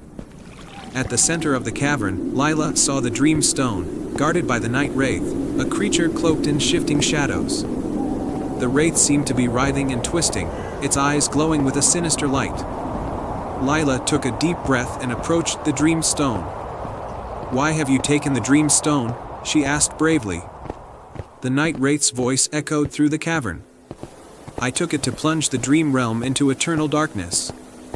I was jealous of the light and the dreams of others. I wanted the power for myself." Lila looked at the Night Wraith with compassion. "The Dream Stone is meant to bring balance and light to everyone's dreams. Taking it only causes suffering. Please, return it, and we can find a way to share the light." The Night Wraith hesitated, its form flickering and dimming. Lila's words seemed to touch something within it. With a reluctant sigh, the Night Wraith relinquished the Dream Stone. As soon as the stone was returned, its light filled the cavern, dispelling the shadows and restoring the balance. Lila took the Dream Stone back to the enchanted tree. Astra awaited her arrival with a radiant smile. "You have done it, Lila. The Dream Stone has been restored, and the balance between dreams and reality is saved. Your bravery and kindness have brought light back to the dream realm." Astra presented Lila with a gift, a woven dream catcher adorned with stardust. "This dream catcher will help you keep your dreams safe and magical. It will also guide you in times of need." Lila thanked Astra and returned to her village, the dream catcher hanging above her bed. From that day on, her dreams were even more vibrant and wondrous. The villagers marveled at the tales Lila would share, each one more magical than the last. And every night, as Lila drifted off to sleep, she felt a gentle glow of light surrounding her, knowing that the balance of dreams had been restored and that the magic of the Dream Weaver was always with her. The end. Once upon a time, in the tranquil kingdom of Eldoria, there was a hidden realm known as the Meadow of Moonlight. This meadow was famous for its shimmering flowers that only bloomed under the light of the moon, and for the moonflower tree, a majestic tree said to grant one wish to those who approached it with a pure heart. The moonflower tree was hidden deep within the meadow and could only be revealed during the celestial night, when the moon was full and the sky sparkled with stars. In the quaint village of Glimmerbrook, there lived a thoughtful and adventurous girl named Elara. Elara had a deep connection with nature and was known throughout her village for her generosity and courage. Her dearest friend was a clever and brave fox named Milo, who was skilled at navigating through the forest and solving puzzles. One evening, as the celestial night approached, Elara and Milo discovered an ancient, intricately carved locket buried beneath a mossy stone in the forest. The locket contained a delicate, silvery key and a note that read, "The Meadow of Moonlight awaits. Use this key on the celestial night to unlock the magic within." Excited by the prospect of finding the moonflower tree and making a wish, Elara and Milo set out on their journey as the full moon began to rise. The path to the Meadow of Moonlight was illuminated by the soft, ethereal glow of the moon and the twinkling stars above. As they entered the meadow, they were greeted by the enchanting beauty of the moonlit flowers and the soothing sound of a gentle breeze. However, the path to the moonflower tree was blocked by 3 magical challenges. The first challenge was the maze of luminescence. They found themselves in a labyrinth of glowing hedges that shifted and changed color. To navigate through the maze, they had to follow the patterns of light that led them to the center. Milo's keen eyes and Elara's careful observation helped them decipher the patterns and find the correct path. After much effort, they emerged from the maze and reached a serene, moonlit clearing. The second challenge was the Whispering Stream. A shimmering stream flowed through the clearing, and its waters whispered riddles that needed to be answered to proceed. A gentle voice from the stream asked, "I can be cracked, made, told, and played. What am I?" Elara thought for a moment and then answered confidently, "A joke." The waters of the stream sparkled with approval, and a bridge of moonlight appeared, leading them to the next challenge. The final challenge was the Garden of Reflections. In this garden, they encountered a series of mirrors that reflected their deepest fears and desires. To continue, they needed to face their reflections and speak their true intentions. Elara and Milo took a deep breath and faced their reflections. Elara saw her greatest wish, to bring happiness and prosperity to her village, reflected back at her. She spoke from her heart, "I wish for the well-being and joy of everyone in Glimmerbrook, so that we may all live in harmony." As Elara's words echoed through the garden, the moonflower tree's branches began to glow with a brilliant, silvery light. The magic of the tree spread throughout the meadow and beyond, touching every corner of Eldoria. When Elara and Milo returned to Glimmerbrook, they found their village transformed. The fields were lush and green, the air was filled with laughter and joy, and the people were deeply content and grateful. The story of Elara and Milo's adventure and the magic of the Meadow of Moonlight became a cherished tale in Eldoria, reminding everyone of the power of selfless wishes and the beauty of a pure heart. And so, the Meadow of Moonlight continued to be a place of magic and wonder, where dreams and wishes were fulfilled under the light of the full moon. The end. Once upon a time, in a peaceful kingdom bordered by lush meadows and towering mountains, there was a quaint village named Starling.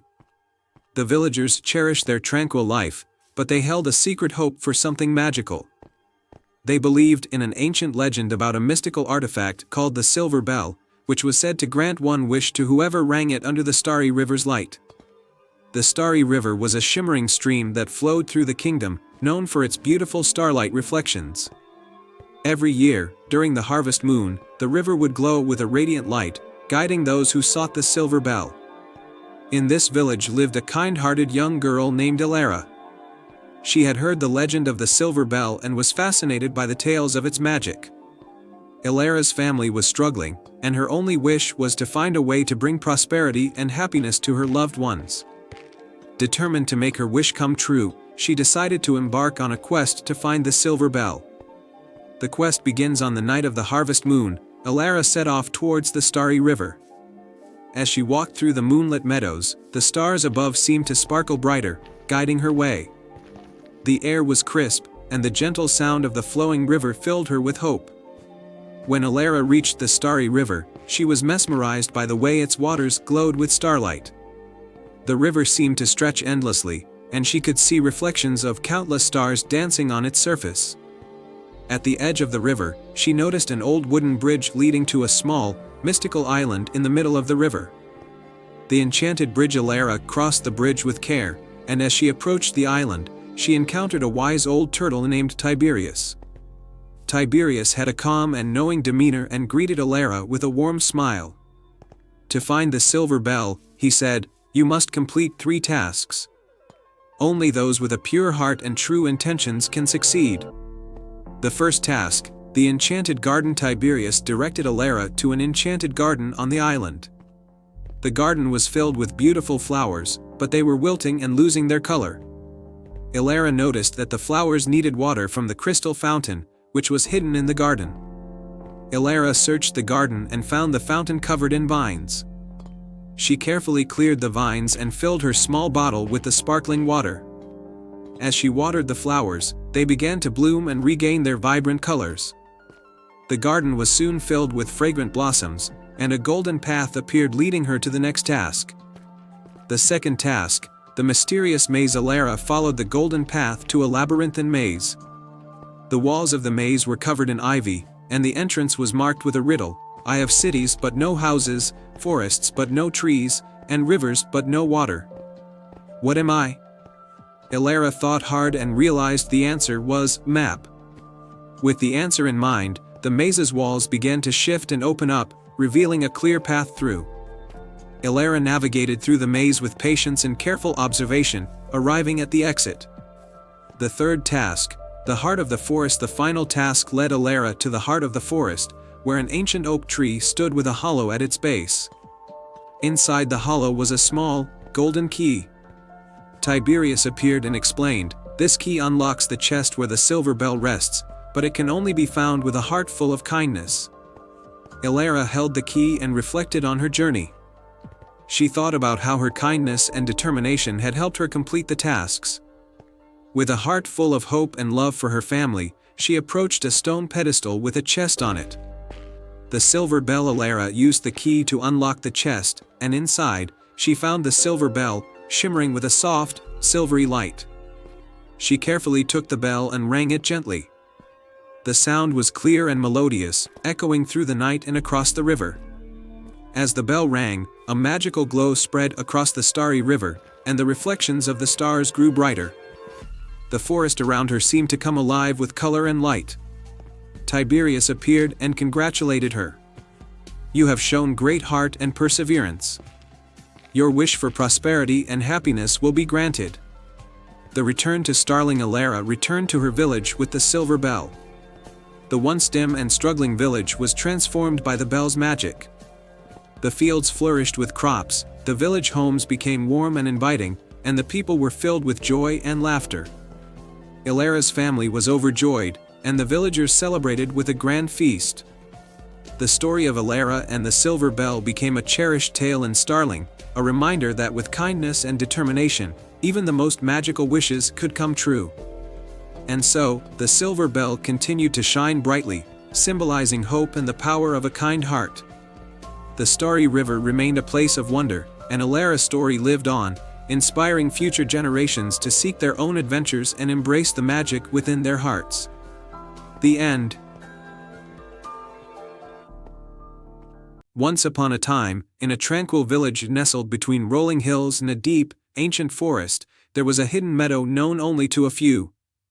This meadow, called Moonlit Meadow, was said to be blessed by the moon itself.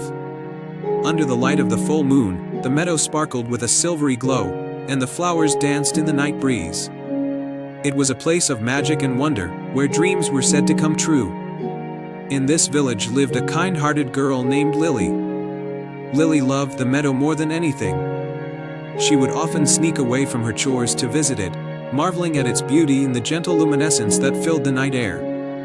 The villagers, though aware of the meadow's enchantment, rarely visited it, as they believed it was a place of old legends and magic. One evening, as the full moon cast its silvery light over the land, Lily noticed something unusual. The meadow's glow seemed to flicker, and a faint, sorrowful melody drifted through the air. Concerned, she followed the sound to the heart of the meadow, where she found an ancient, moonlit well. By the well, sitting forlornly, was a small, delicate fairy with wings like gossamer. The fairy was weeping, her tears falling into the well and making ripples in the water. Lily approached gently, her heart aching at the sight. "What's wrong?" she asked softly. The fairy looked up with tear-filled eyes. "I am Faye, the guardian of this meadow," she said. "The magic of the moonlit meadow is fading. An old curse has been awakened, and without the moonstone, the magic will disappear forever." Lily was determined to help. "What is the moonstone? Where can I find it?" Faye explained that the moonstone was a powerful gem hidden deep within the enchanted forest. It was guarded by a dragon named Draconis, who was once a protector of the land but had become grumpy and withdrawn. To retrieve the moonstone, Lily would need to pass 3 trials set by Draconis to prove her worth. Without hesitation, Lily set out for the enchanted forest. As she journeyed deeper into the woods, she encountered magical creatures who offered her guidance. A wise old owl gave her a map, a mischievous squirrel shared a secret path, and a kindly deer showed her the way through the dense foliage. After a long and tiring journey, Lily reached the entrance to Draconis's lair, a cave hidden behind a waterfall. As she entered, she saw Draconis, a magnificent dragon with scales that shimmered like precious gems. He eyed her with curiosity and a hint of suspicion. "Why have you come?" Draconis rumbled, his voice echoing through the cave. Lily stepped forward bravely. "I seek the moonstone to save the moonlit meadow. Please let me prove my worth." Draconis, intrigued by her courage, agreed to the trials. Trial 1, the trial of courage. The first trial was to cross a rickety, ancient bridge over a chasm filled with swirling mist. The bridge swayed dangerously with each step. Lily's heart pounded, but she focused on her goal and carefully made her way across. Her determination and courage saw her through the trial.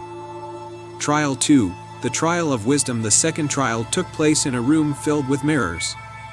Each mirror reflected different scenes, some of joy, others of sorrow, and some even of illusions. Lily had to find the true reflection among them. She remembered the owl's advice about looking beyond appearances and used her wisdom to choose the correct mirror, revealing a hidden door. Trial 3, the trial of compassion. The final trial was to help a magical creature in distress. In a small clearing, Lily found a young phoenix with a broken wing. Gently, she used her knowledge of herbs to heal the phoenix. The phoenix, grateful, gave Lily a feather that glowed with a warm light. Having completed all 3 trials, Lily returned to Draconis, who was impressed by her bravery, wisdom, and compassion. He handed her the moonstone, a gem that shimmered with an inner light. With the moonstone in hand, Lily made her way back to the moonlit meadow. As she arrived, she found Faye waiting anxiously. Lily placed the moonstone in the ancient well, and a brilliant light erupted from it, spreading across the meadow. The flowers glowed even brighter, and the air was filled with a sweet fragrance. The magic of the meadow was restored, and the silvery glow returned, brighter than ever. Faye, now beaming with joy, thanked Lily for her bravery and kindness. The village celebrated Lily's return, and the moonlit meadow became a place of wonder and joy for all. The villagers visited it often, and its magic continued to inspire and enchant them.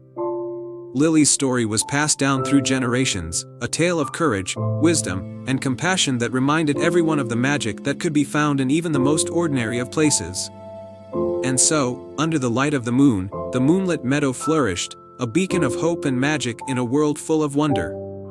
The end. Once upon a time, in a kingdom surrounded by enchanted forests and magical lakes, there lived a young girl named Elara. Elara was known throughout the land for her kindness and love for all living things. She lived in a small cottage with her grandmother at the edge of the Whispering Woods, a mystical forest filled with secrets and wonders.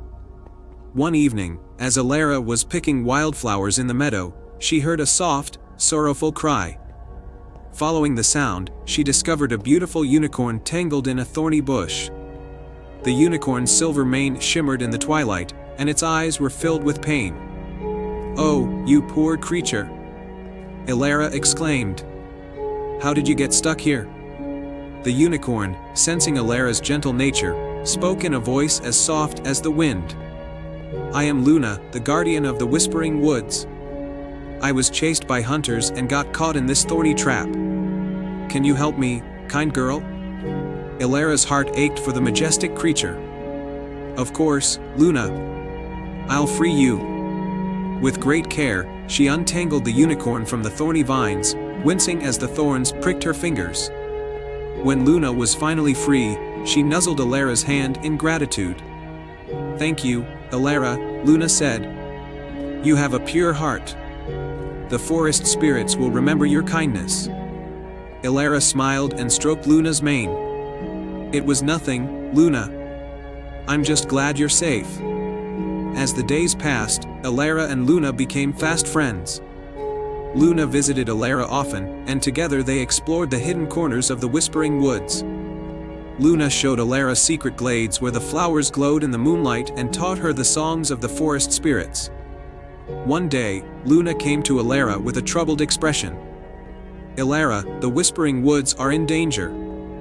A dark sorcerer named Malakar seeks to drain the magic from the forest to increase his power. If he succeeds, the forest will wither, and all its creatures will suffer." Elara's eyes widened in fear. "We must stop him, Luna. What can we do?" Luna sighed. "There is a way. We need to find the Heartstone, a powerful gem hidden deep within the forest. The Heartstone's magic can protect the woods from Malakar, but the journey to find it is perilous." Elara's determination shone in her eyes. "We have to try, Luna. For the sake of the forest and all who live in it." With Luna as her guide, Elara set off on the quest to find the Heartstone. They ventured deeper into the forest than Elara had ever gone, facing numerous challenges along the way. They crossed a river guarded by a fierce water spirit, navigated a maze of ancient trees that shifted and moved, and solved riddles posed by wise old owls. Finally, after many days of travel, they reached a hidden cave at the base of a towering mountain. Inside the cave, a soft, pulsing light emanated from a crystal pedestal. There, resting atop the pedestal, was the Heartstone, glowing with an inner fire. As Elara reached for the Heartstone, a shadowy figure emerged from the darkness. It was Malakar, his eyes gleaming with malice. "You think you can stop me, foolish girl? The Heartstone's power will be mine." Luna stepped forward, her horn glowing with protective magic. "You will not harm her, Malakar. She has the courage and heart that you lack." Elara felt a surge of bravery. She grasped the Heartstone and held it high. "You cannot take what is not yours, Malakar. The forest belongs to those who protect and cherish it." Malakar lunged forward, but a brilliant light burst from the Heartstone, enveloping Elara, Luna, and the entire cave. The dark sorcerer cried out as the light pushed him back, banishing his evil presence from the forest. When the light faded, Malakar was gone, and the Heartstone's magic had sealed the Whispering Woods from any further harm. Elara and Luna emerged from the cave, victorious and filled with relief. The forest spirits rejoiced, and the Whispering Woods thrived with newfound energy. Elara returned home a hero, her bond with Luna and the forest stronger than ever. Elara and Luna continued to protect the Whispering Woods, ensuring it remained a place of wonder and magic for generations to come.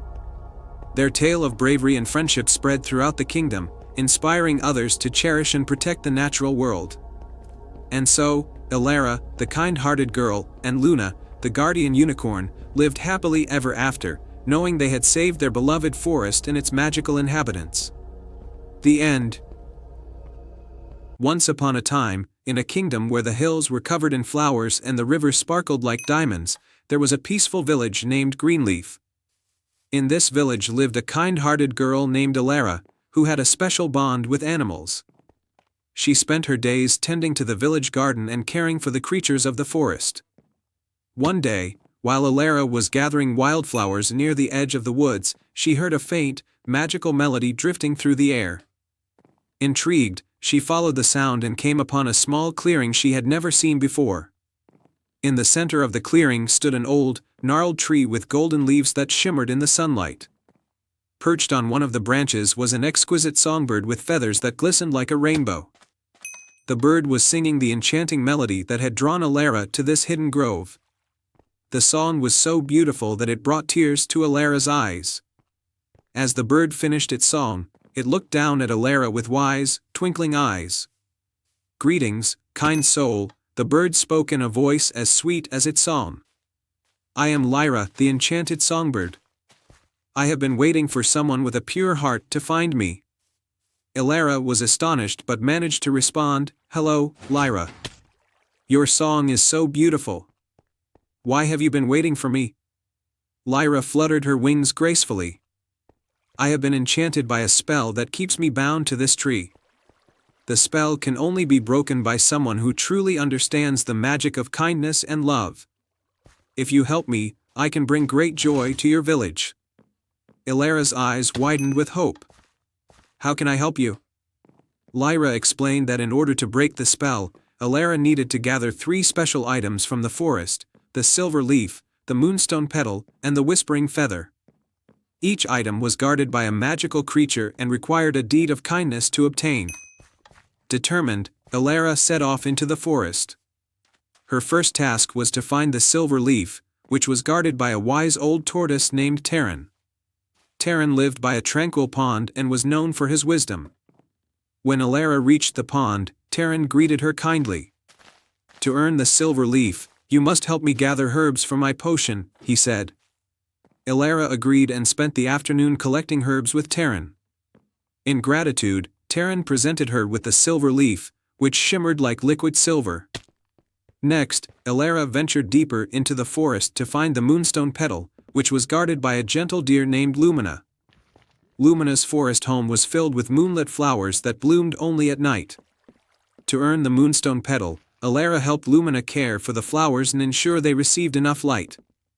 Lumina, touched by Alara's kindness, gave her the delicate petal that glowed softly in the dark. Finally, Alara needed the whispering feather, which was guarded by a playful sprite named Puck.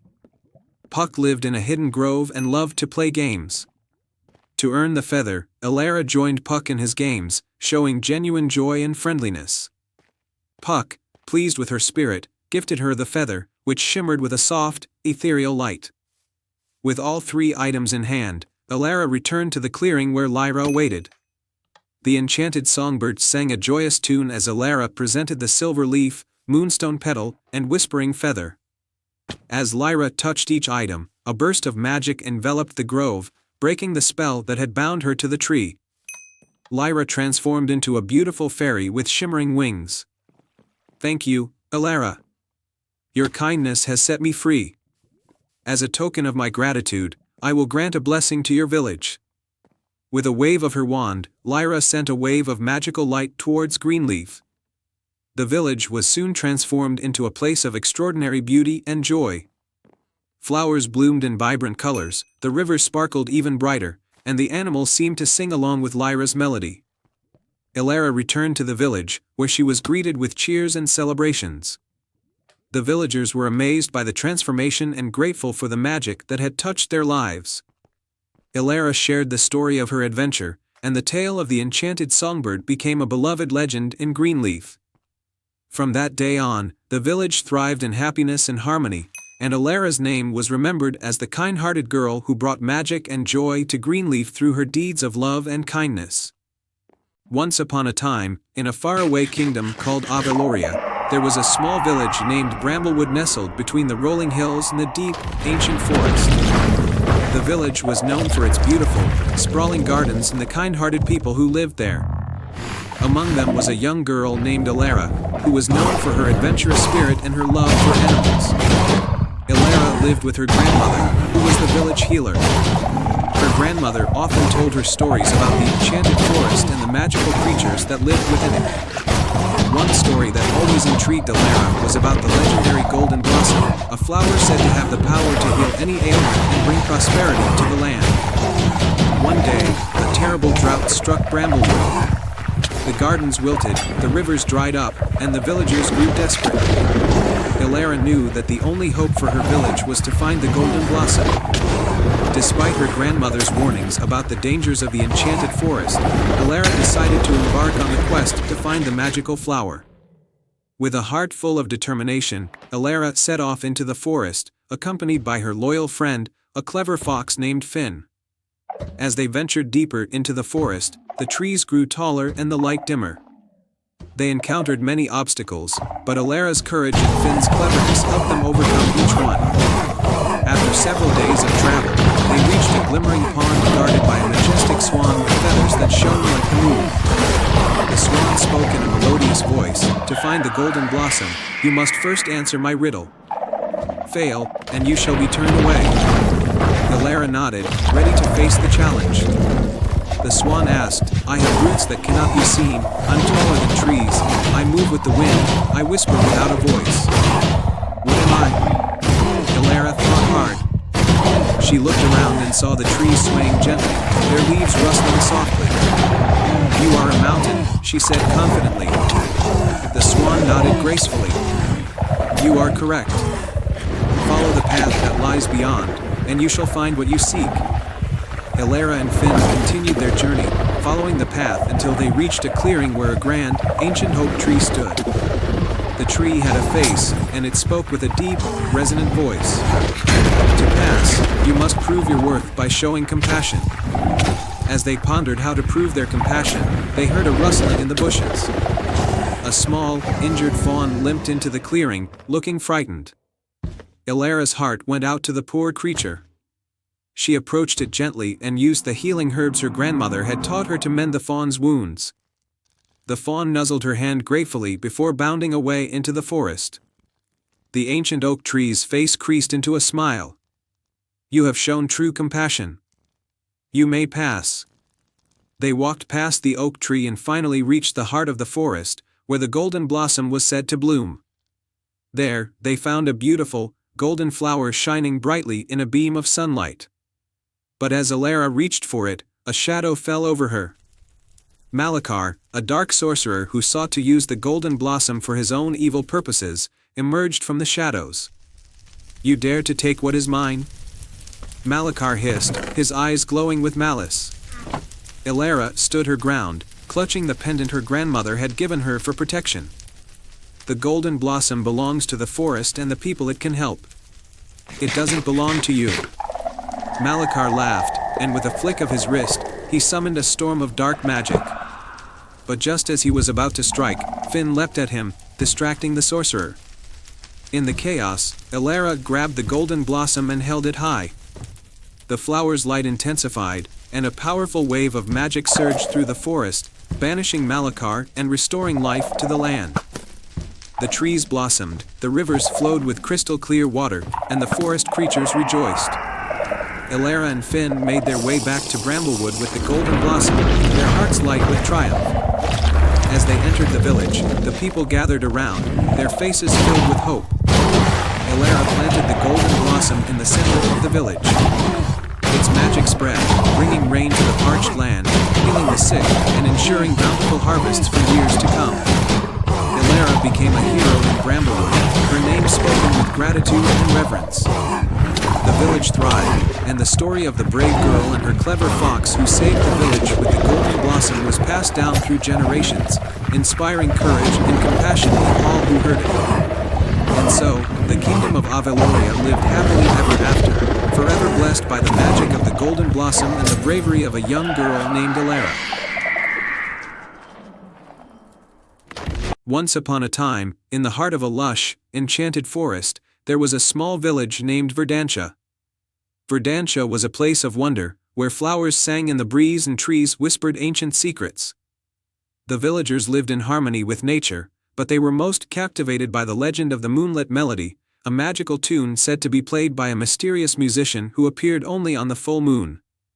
The legend told of a beautiful, silver harp that was said to grant a single wish to anyone who heard its melody under the light of the full moon. The harp was believed to be hidden in the depths of the Moonlight Grove, a secret place known only to the most determined seekers. Among the villagers was a young girl named Mira. Mira had a heart full of dreams and a deep love for music. She had grown up hearing the tale of the moonlit melody and often imagined what it would be like to hear the magical harp. Her village had recently fallen on hard times, with crops failing and the river running dry. Myra's wish was to restore her village's prosperity and happiness. One evening, as the full moon rose high in the sky, Myra decided to embark on a quest to find the moonlit melody.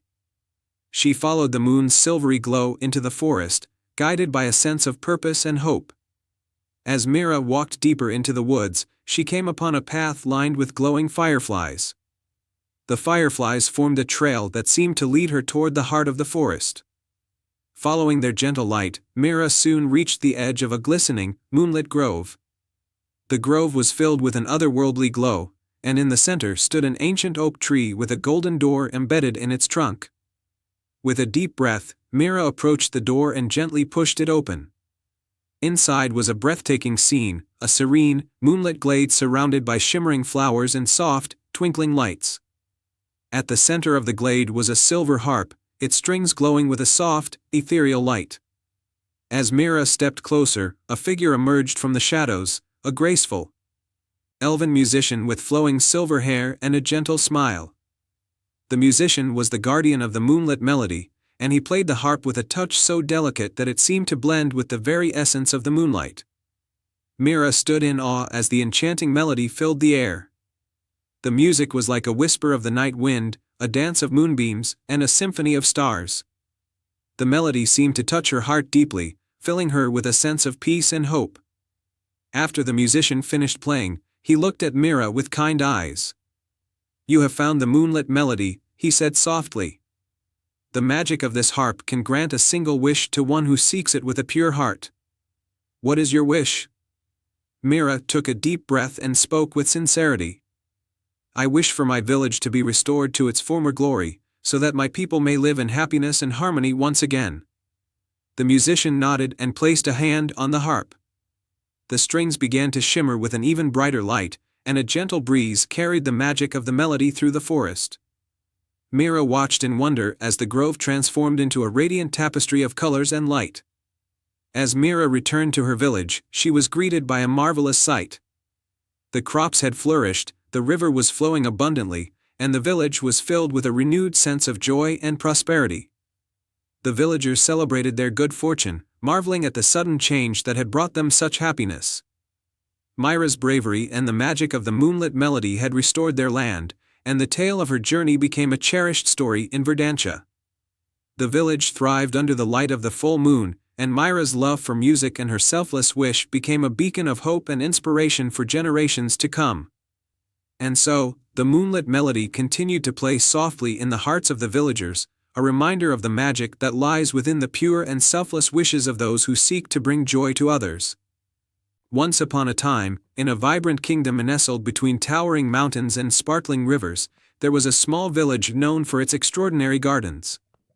Among its inhabitants was a young girl named Lyra, known for her unmatched gift with plants. Her garden was the most beautiful in the land, with flowers that danced in the breeze and fruits that glowed like gems. One crisp autumn day, as Lyra was tending to her garden, a mysterious fog rolled into the village. It was thick and silvery, and with it came a chill that made the flowers wilt and the fruits dim. The villagers were alarmed and puzzled, as the fog seemed to sap the life from everything it touched. Lyra decided to investigate. Guided by her instincts, she ventured into the heart of the fog, where she discovered a hidden grove she had never seen before. At its center stood a magnificent, ancient tree with silver leaves and a trunk that shimmered with an otherworldly light. An old woman with a cloak woven from moonbeams appeared beside the tree. She introduced herself as Selene, the guardian of the enchanted grove. "This fog is a sign of a great imbalance," Selene explained. "The tree of eternal bloom, which maintains the harmony between our world and the magic of the forest, has been cursed. Only someone with a heart full of purity and courage can lift the curse." Lyra's heart pounded with determination. "What must I do to help?" Selene handed her a golden compass with intricate engravings. "This compass will guide you to 3 enchanted flowers hidden in the forest. Each one holds a piece of the spell needed to break the curse. But beware, for each flower is guarded by a challenge that will test your spirit. Lyra took the compass and ventured into the forest. Her first destination was a clearing filled with enormous mushrooms. The compass pointed to the tallest mushroom, where she found a glowing, azure flower guarded by a fiery salamander. The salamander challenged her with a riddle: what can travel around the world while staying in a corner? Lyra thought for a moment and replied, a stamp. Impressed by her wisdom, the salamander allowed her to take the flower. The compass led her next to a crystal-clear lake where a delicate, pink flower floated on a lily pad. However, a mischievous water sprite blocked her path. The sprite challenged her to a game of wits. If she lost, she would be trapped in the lake forever. Lyra, using her knowledge and quick thinking, solved the sprite's riddles and was granted the flower. Finally, the compass guided her to a dense thicket where an ancient, emerald flower lay guarded by a wise old owl.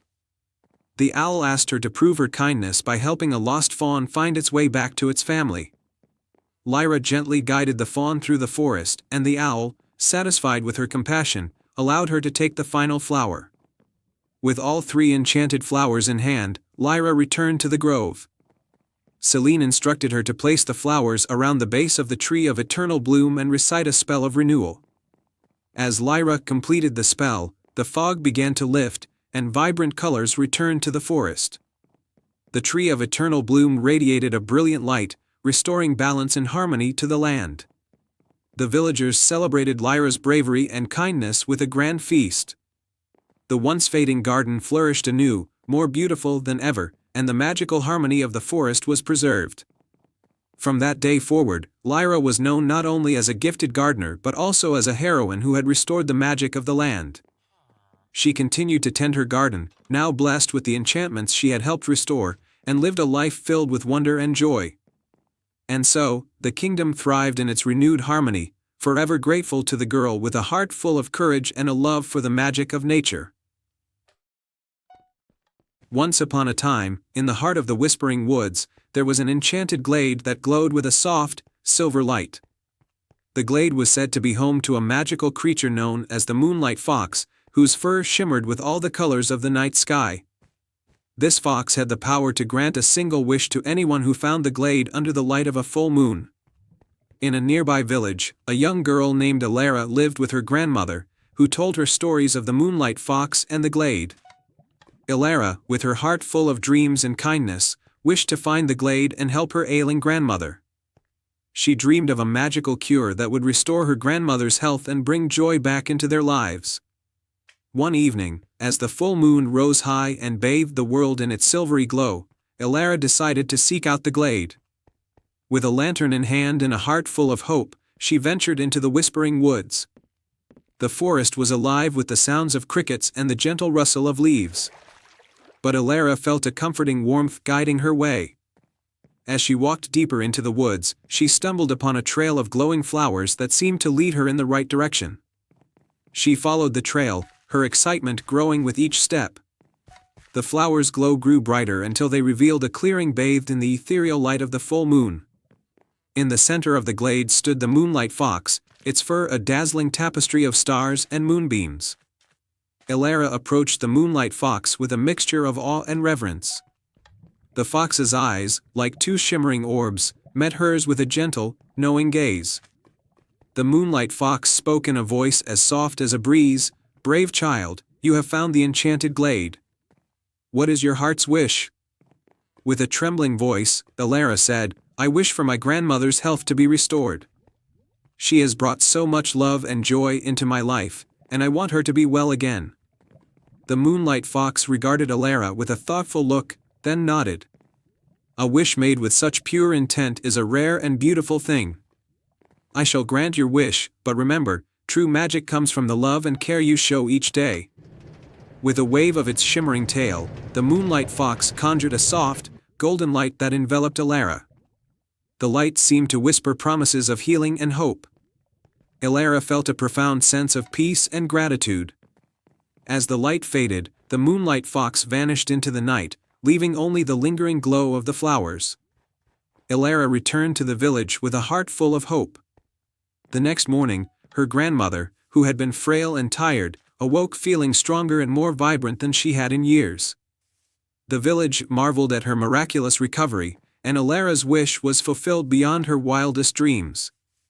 Grateful for the magic she had witnessed, Alara continued to care for her grandmother with even more love and dedication. She never spoke of her encounter with the Moonlight Fox, but she carried the lessons of the enchanted glade in her heart. And so, the Whispering Woods remained a place of magic and wonder, where the Moonlight Fox watched over the land, waiting for the next brave soul with a heart full of hope. And they all lived happily ever after.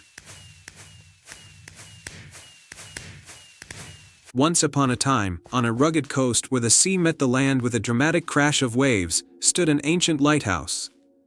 This lighthouse, known as the Enchanted Lighthouse, was said to hold the power to guide lost souls back home and reveal hidden treasures to those who were pure of heart. The lighthouse had been abandoned for many years, and its light had long since faded.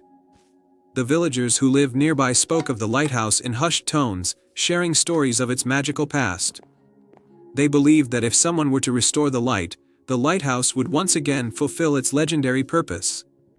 In a small, coastal village lived a young girl named Mira. Mira was known for her adventurous spirit and her kind heart.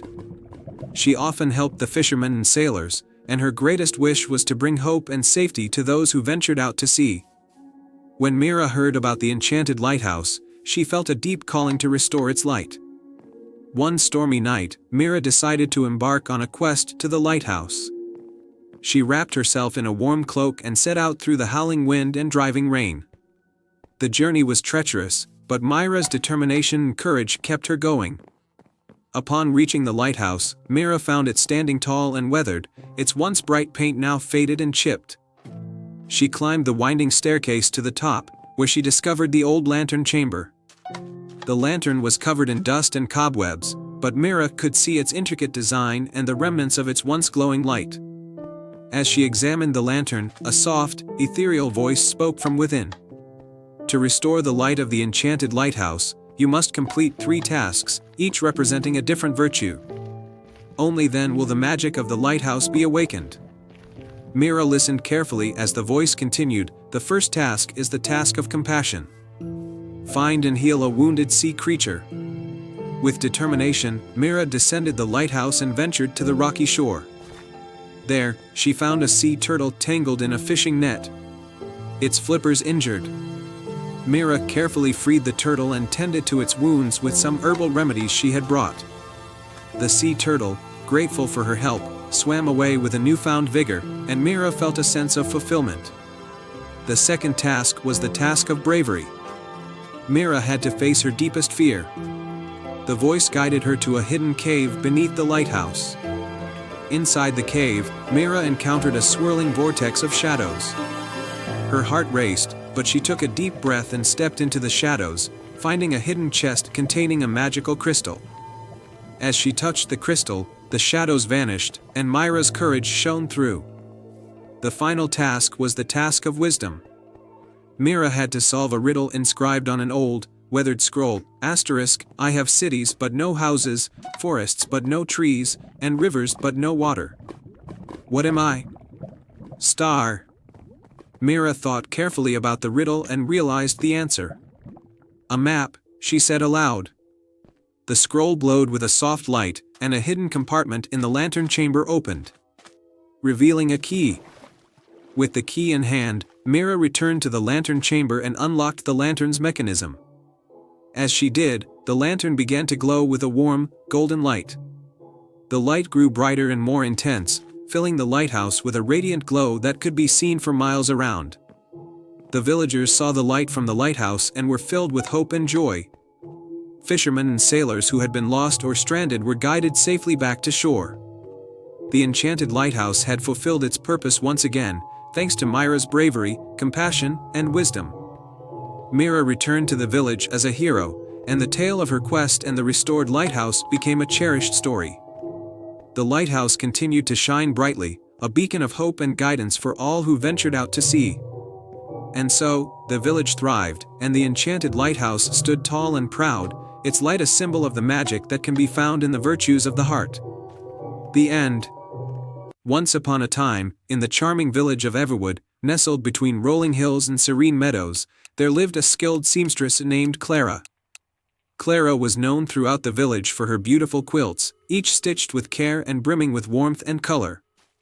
But Clara's most prized possession was an ancient quilt passed down through her family, adorned with intricate patterns and glowing with a faint, magical light.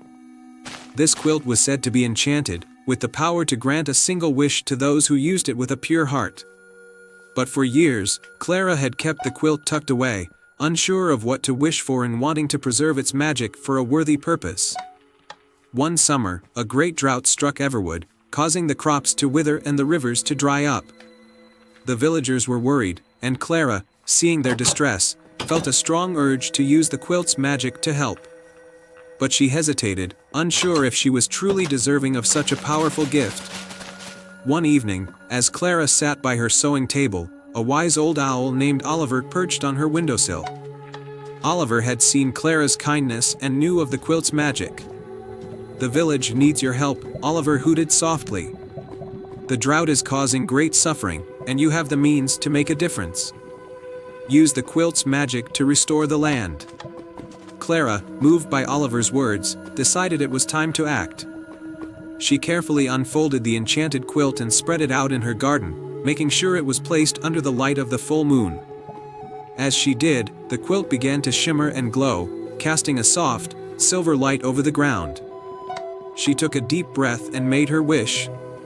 "I wish for rain to nourish the land and restore the abundance to Everwood." As soon as Clara finished her wish, a gentle breeze began to blow, and the sky darkened with heavy clouds. The first drops of rain fell, slowly at first, then with increasing intensity. The village's dry fields began to soak up the rain, and the rivers started to flow again. The villagers cheered with joy as they saw the land come back to life. Clara, however, was not finished. She knew that the quilt's magic was not just about making a wish but also about bringing people together. She decided to host a great feast for the entire village to celebrate the return of the rain and to express her gratitude. Clara and the villagers worked together to prepare a grand feast. They filled tables with delicious food, fresh fruits, and hearty dishes. The air was filled with laughter and music as they celebrated their renewed hope and unity.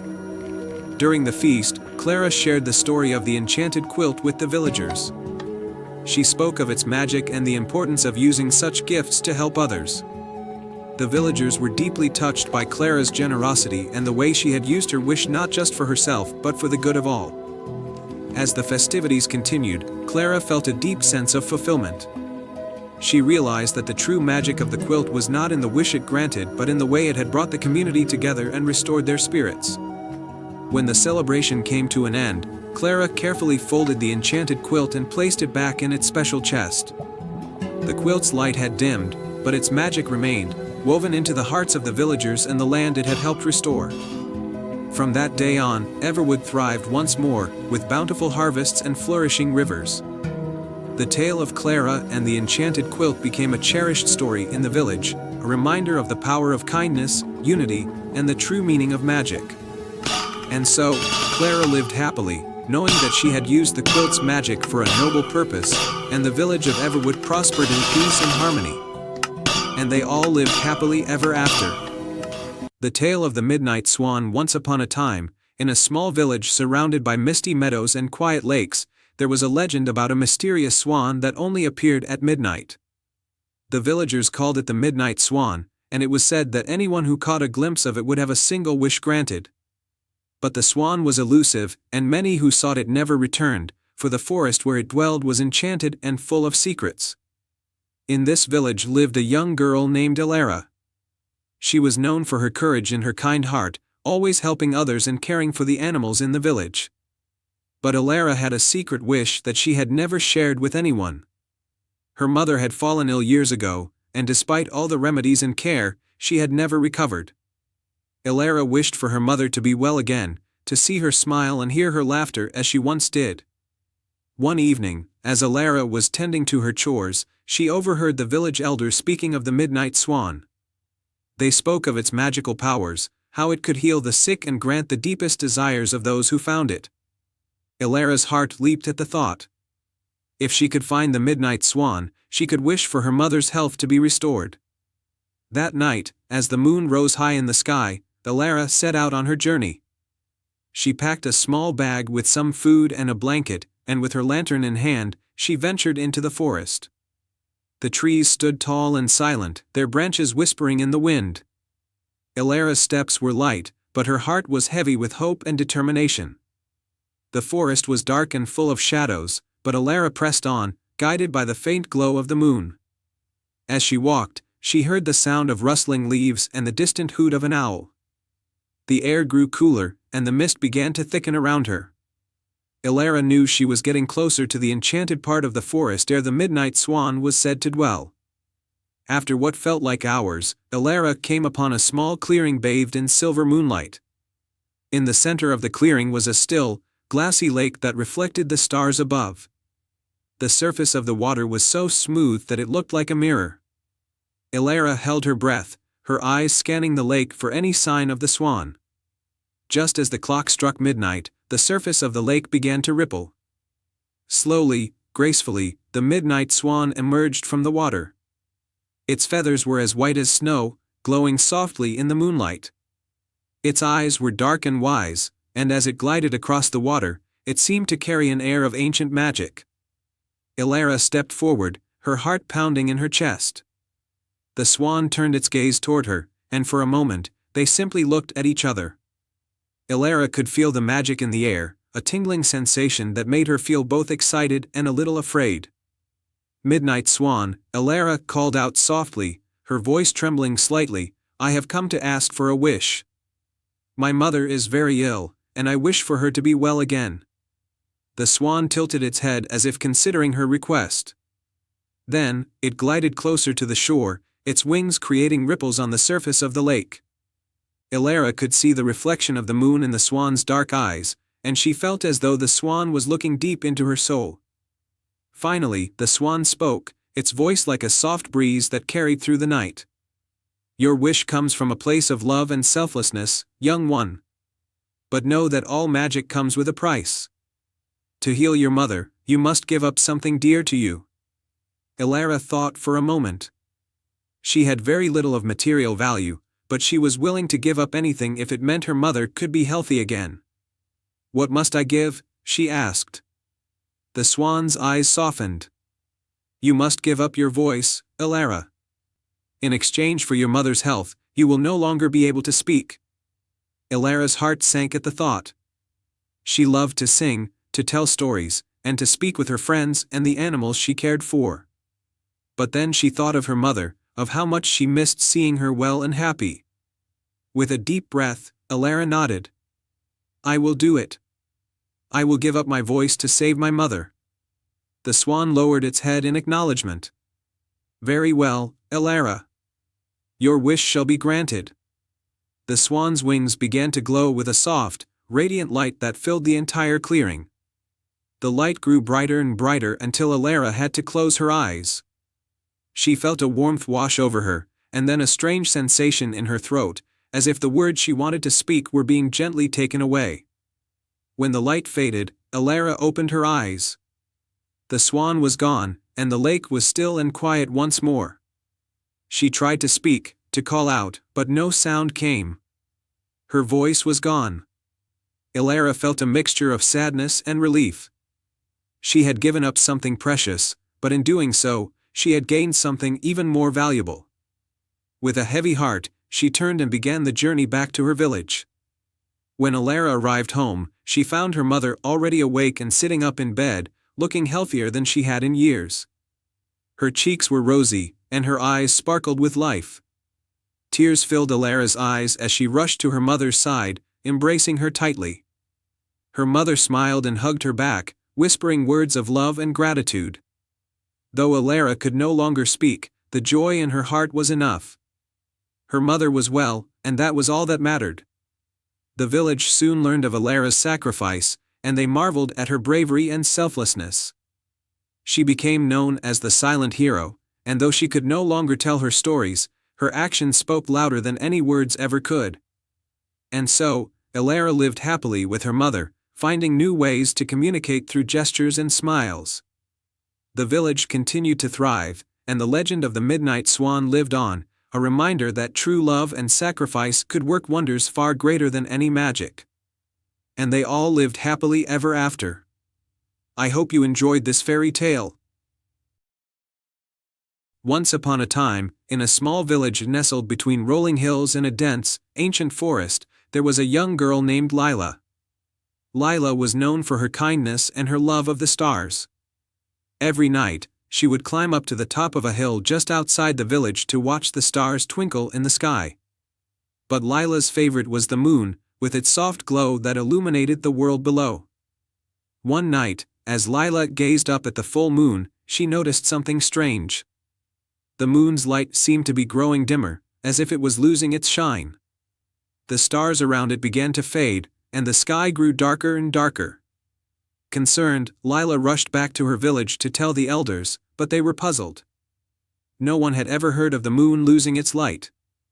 Determined to find out what was happening, Lila decided to venture into the forest to seek answers. The forest was said to be magical, with ancient trees that whispered secrets and animals that could speak. Lila had never ventured far into the forest, but she knew that if there was any place that could help her save the moon, it was there.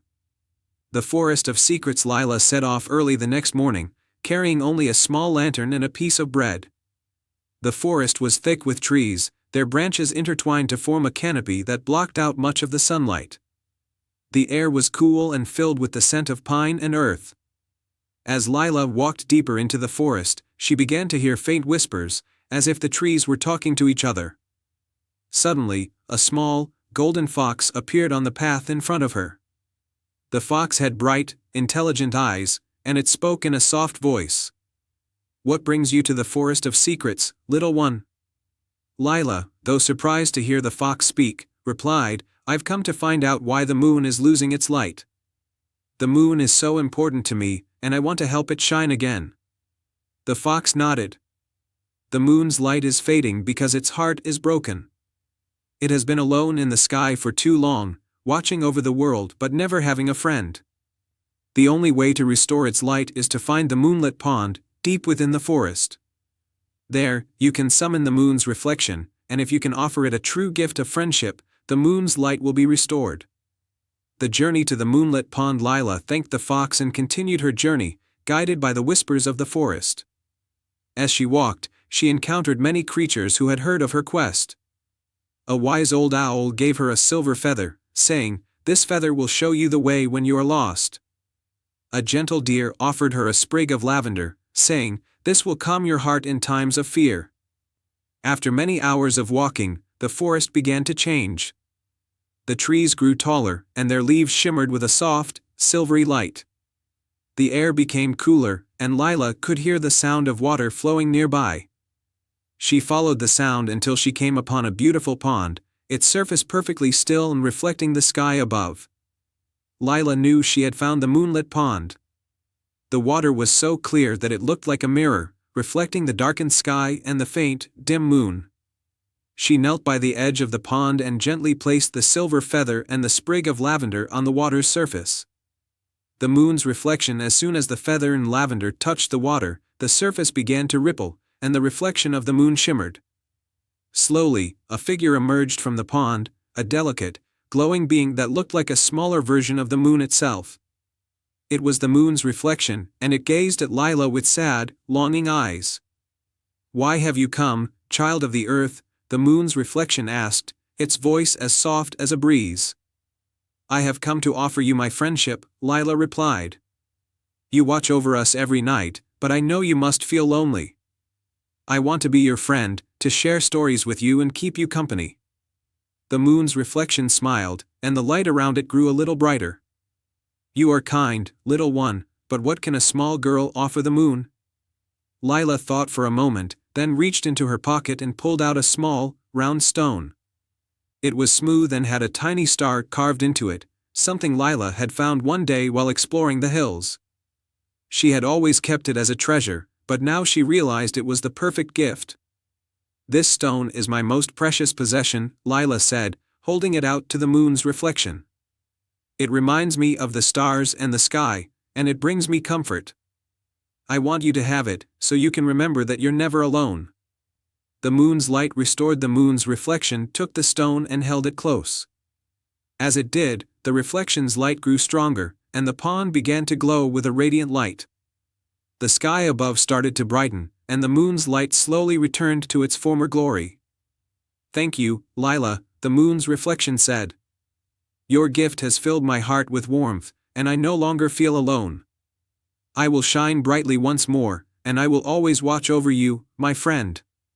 With those words, the reflection slowly faded back into the pond, leaving the water calm and still once more.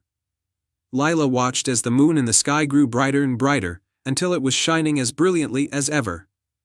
The return home satisfied and filled with joy, Lila made her way back through the forest.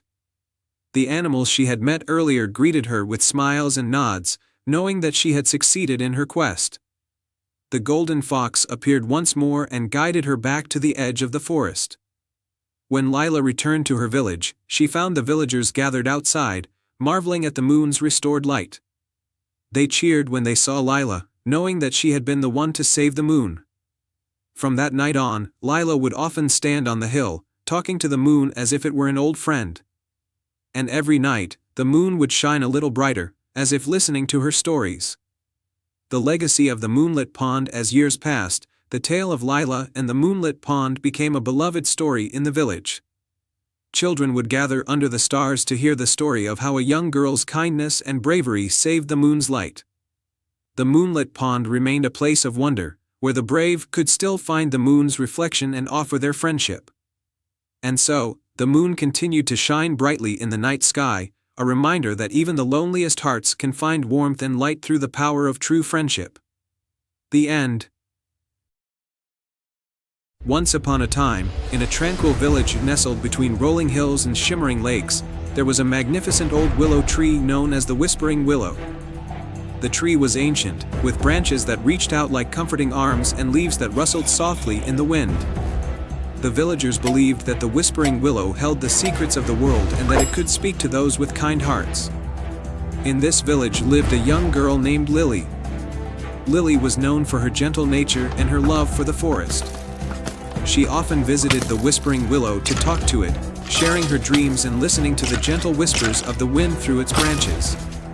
One day, a great sadness fell over the village. The river that provided them with fresh water had begun to dry up. Without the river, the crops withered, and the villagers grew worried. The village elders tried everything they could think of to restore the flow of the river, but nothing worked. Lily, heartbroken for her village, decided to visit the Whispering Willow once more. She approached the grand tree, feeling a deep sense of hope and sadness. "Whispering Willow," Lily said softly, "please, help us. Our river has dried up, and our village is suffering. Is there anything you can tell me to restore the water?" The willow's branches swayed gently, and Lily heard a soft, melodic voice whispering through the leaves. "To restore the river, you must find the heart of the spring. It is hidden deep within the enchanted cave, guarded by a magical creature. Only someone with a pure heart can retrieve it." Lily's eyes widened. She had heard stories of the enchanted cave but had never imagined she would venture there. But she knew she had to try for the sake of her village. She thanked the Whispering Willow and set out toward the cave.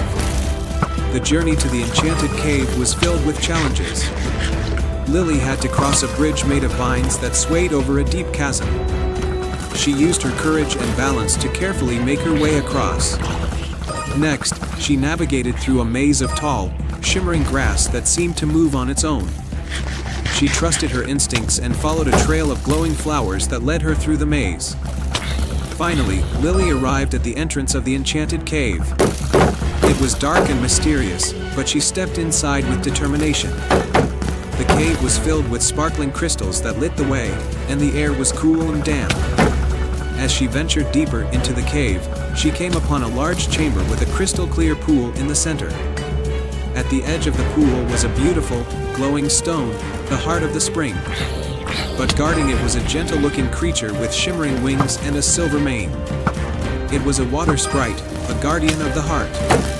The water sprite looked at Lily with curious, kind eyes. "Why have you come to seek the heart of the spring?" the sprite asked in a melodic voice. Lily took a deep breath. "My village is suffering. The river has dried up, and we need the heart of the spring to restore it. I have come to ask for your help." The sprite's eyes softened as it looked at Lily. "Many have come before you seeking the heart, but they were driven by greed or fear. You, however, have come out of love for your people. Your heart is pure. You may take the heart of the spring, but remember, it must be used with kindness and care." Lily thanked the sprite and carefully picked up the heart of the spring.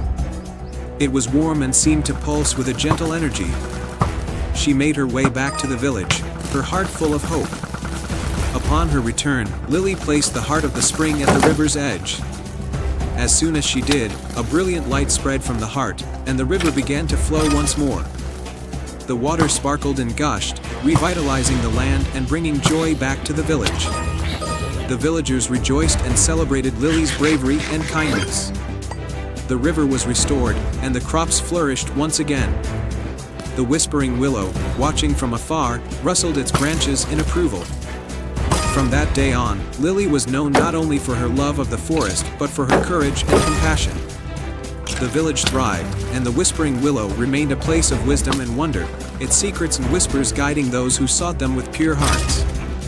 And so, the river flowed freely, the village prospered, and Lily's name was remembered as a symbol of hope and kindness for generations to come.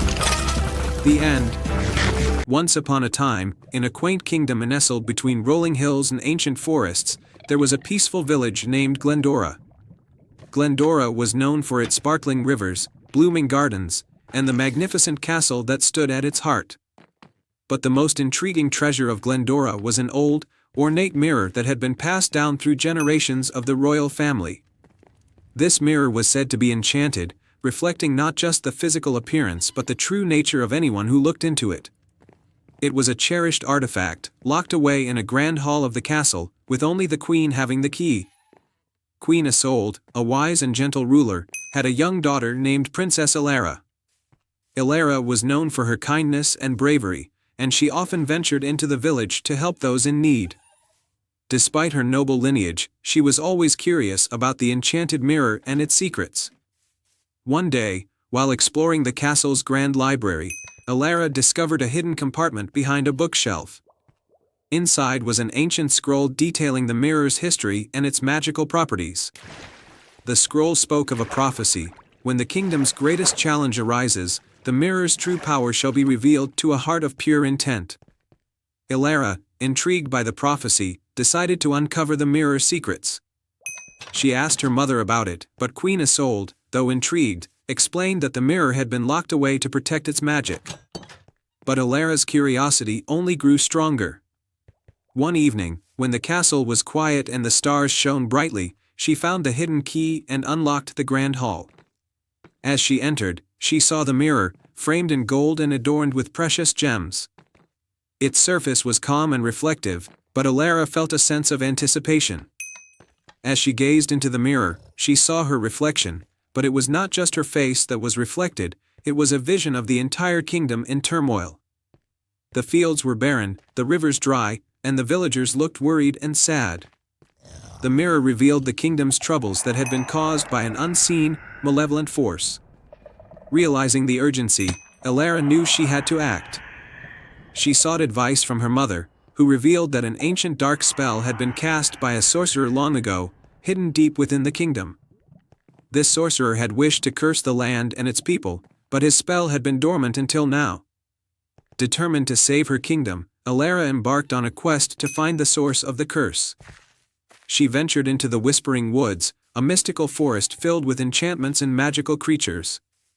Guided by clues from the scroll and the wisdom of the enchanted mirror, she encountered several challenges: crossing a river guarded by a riddle-speaking spirit, navigating a maze of enchanted vines, and earning the trust of a dragon who protected an ancient artifact.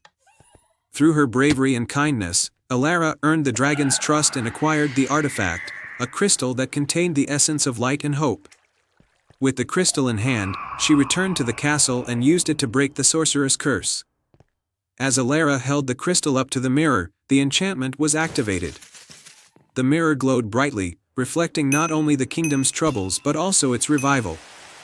The barren fields became green and fertile, the rivers flowed once more, and the villagers rejoiced as their land was healed.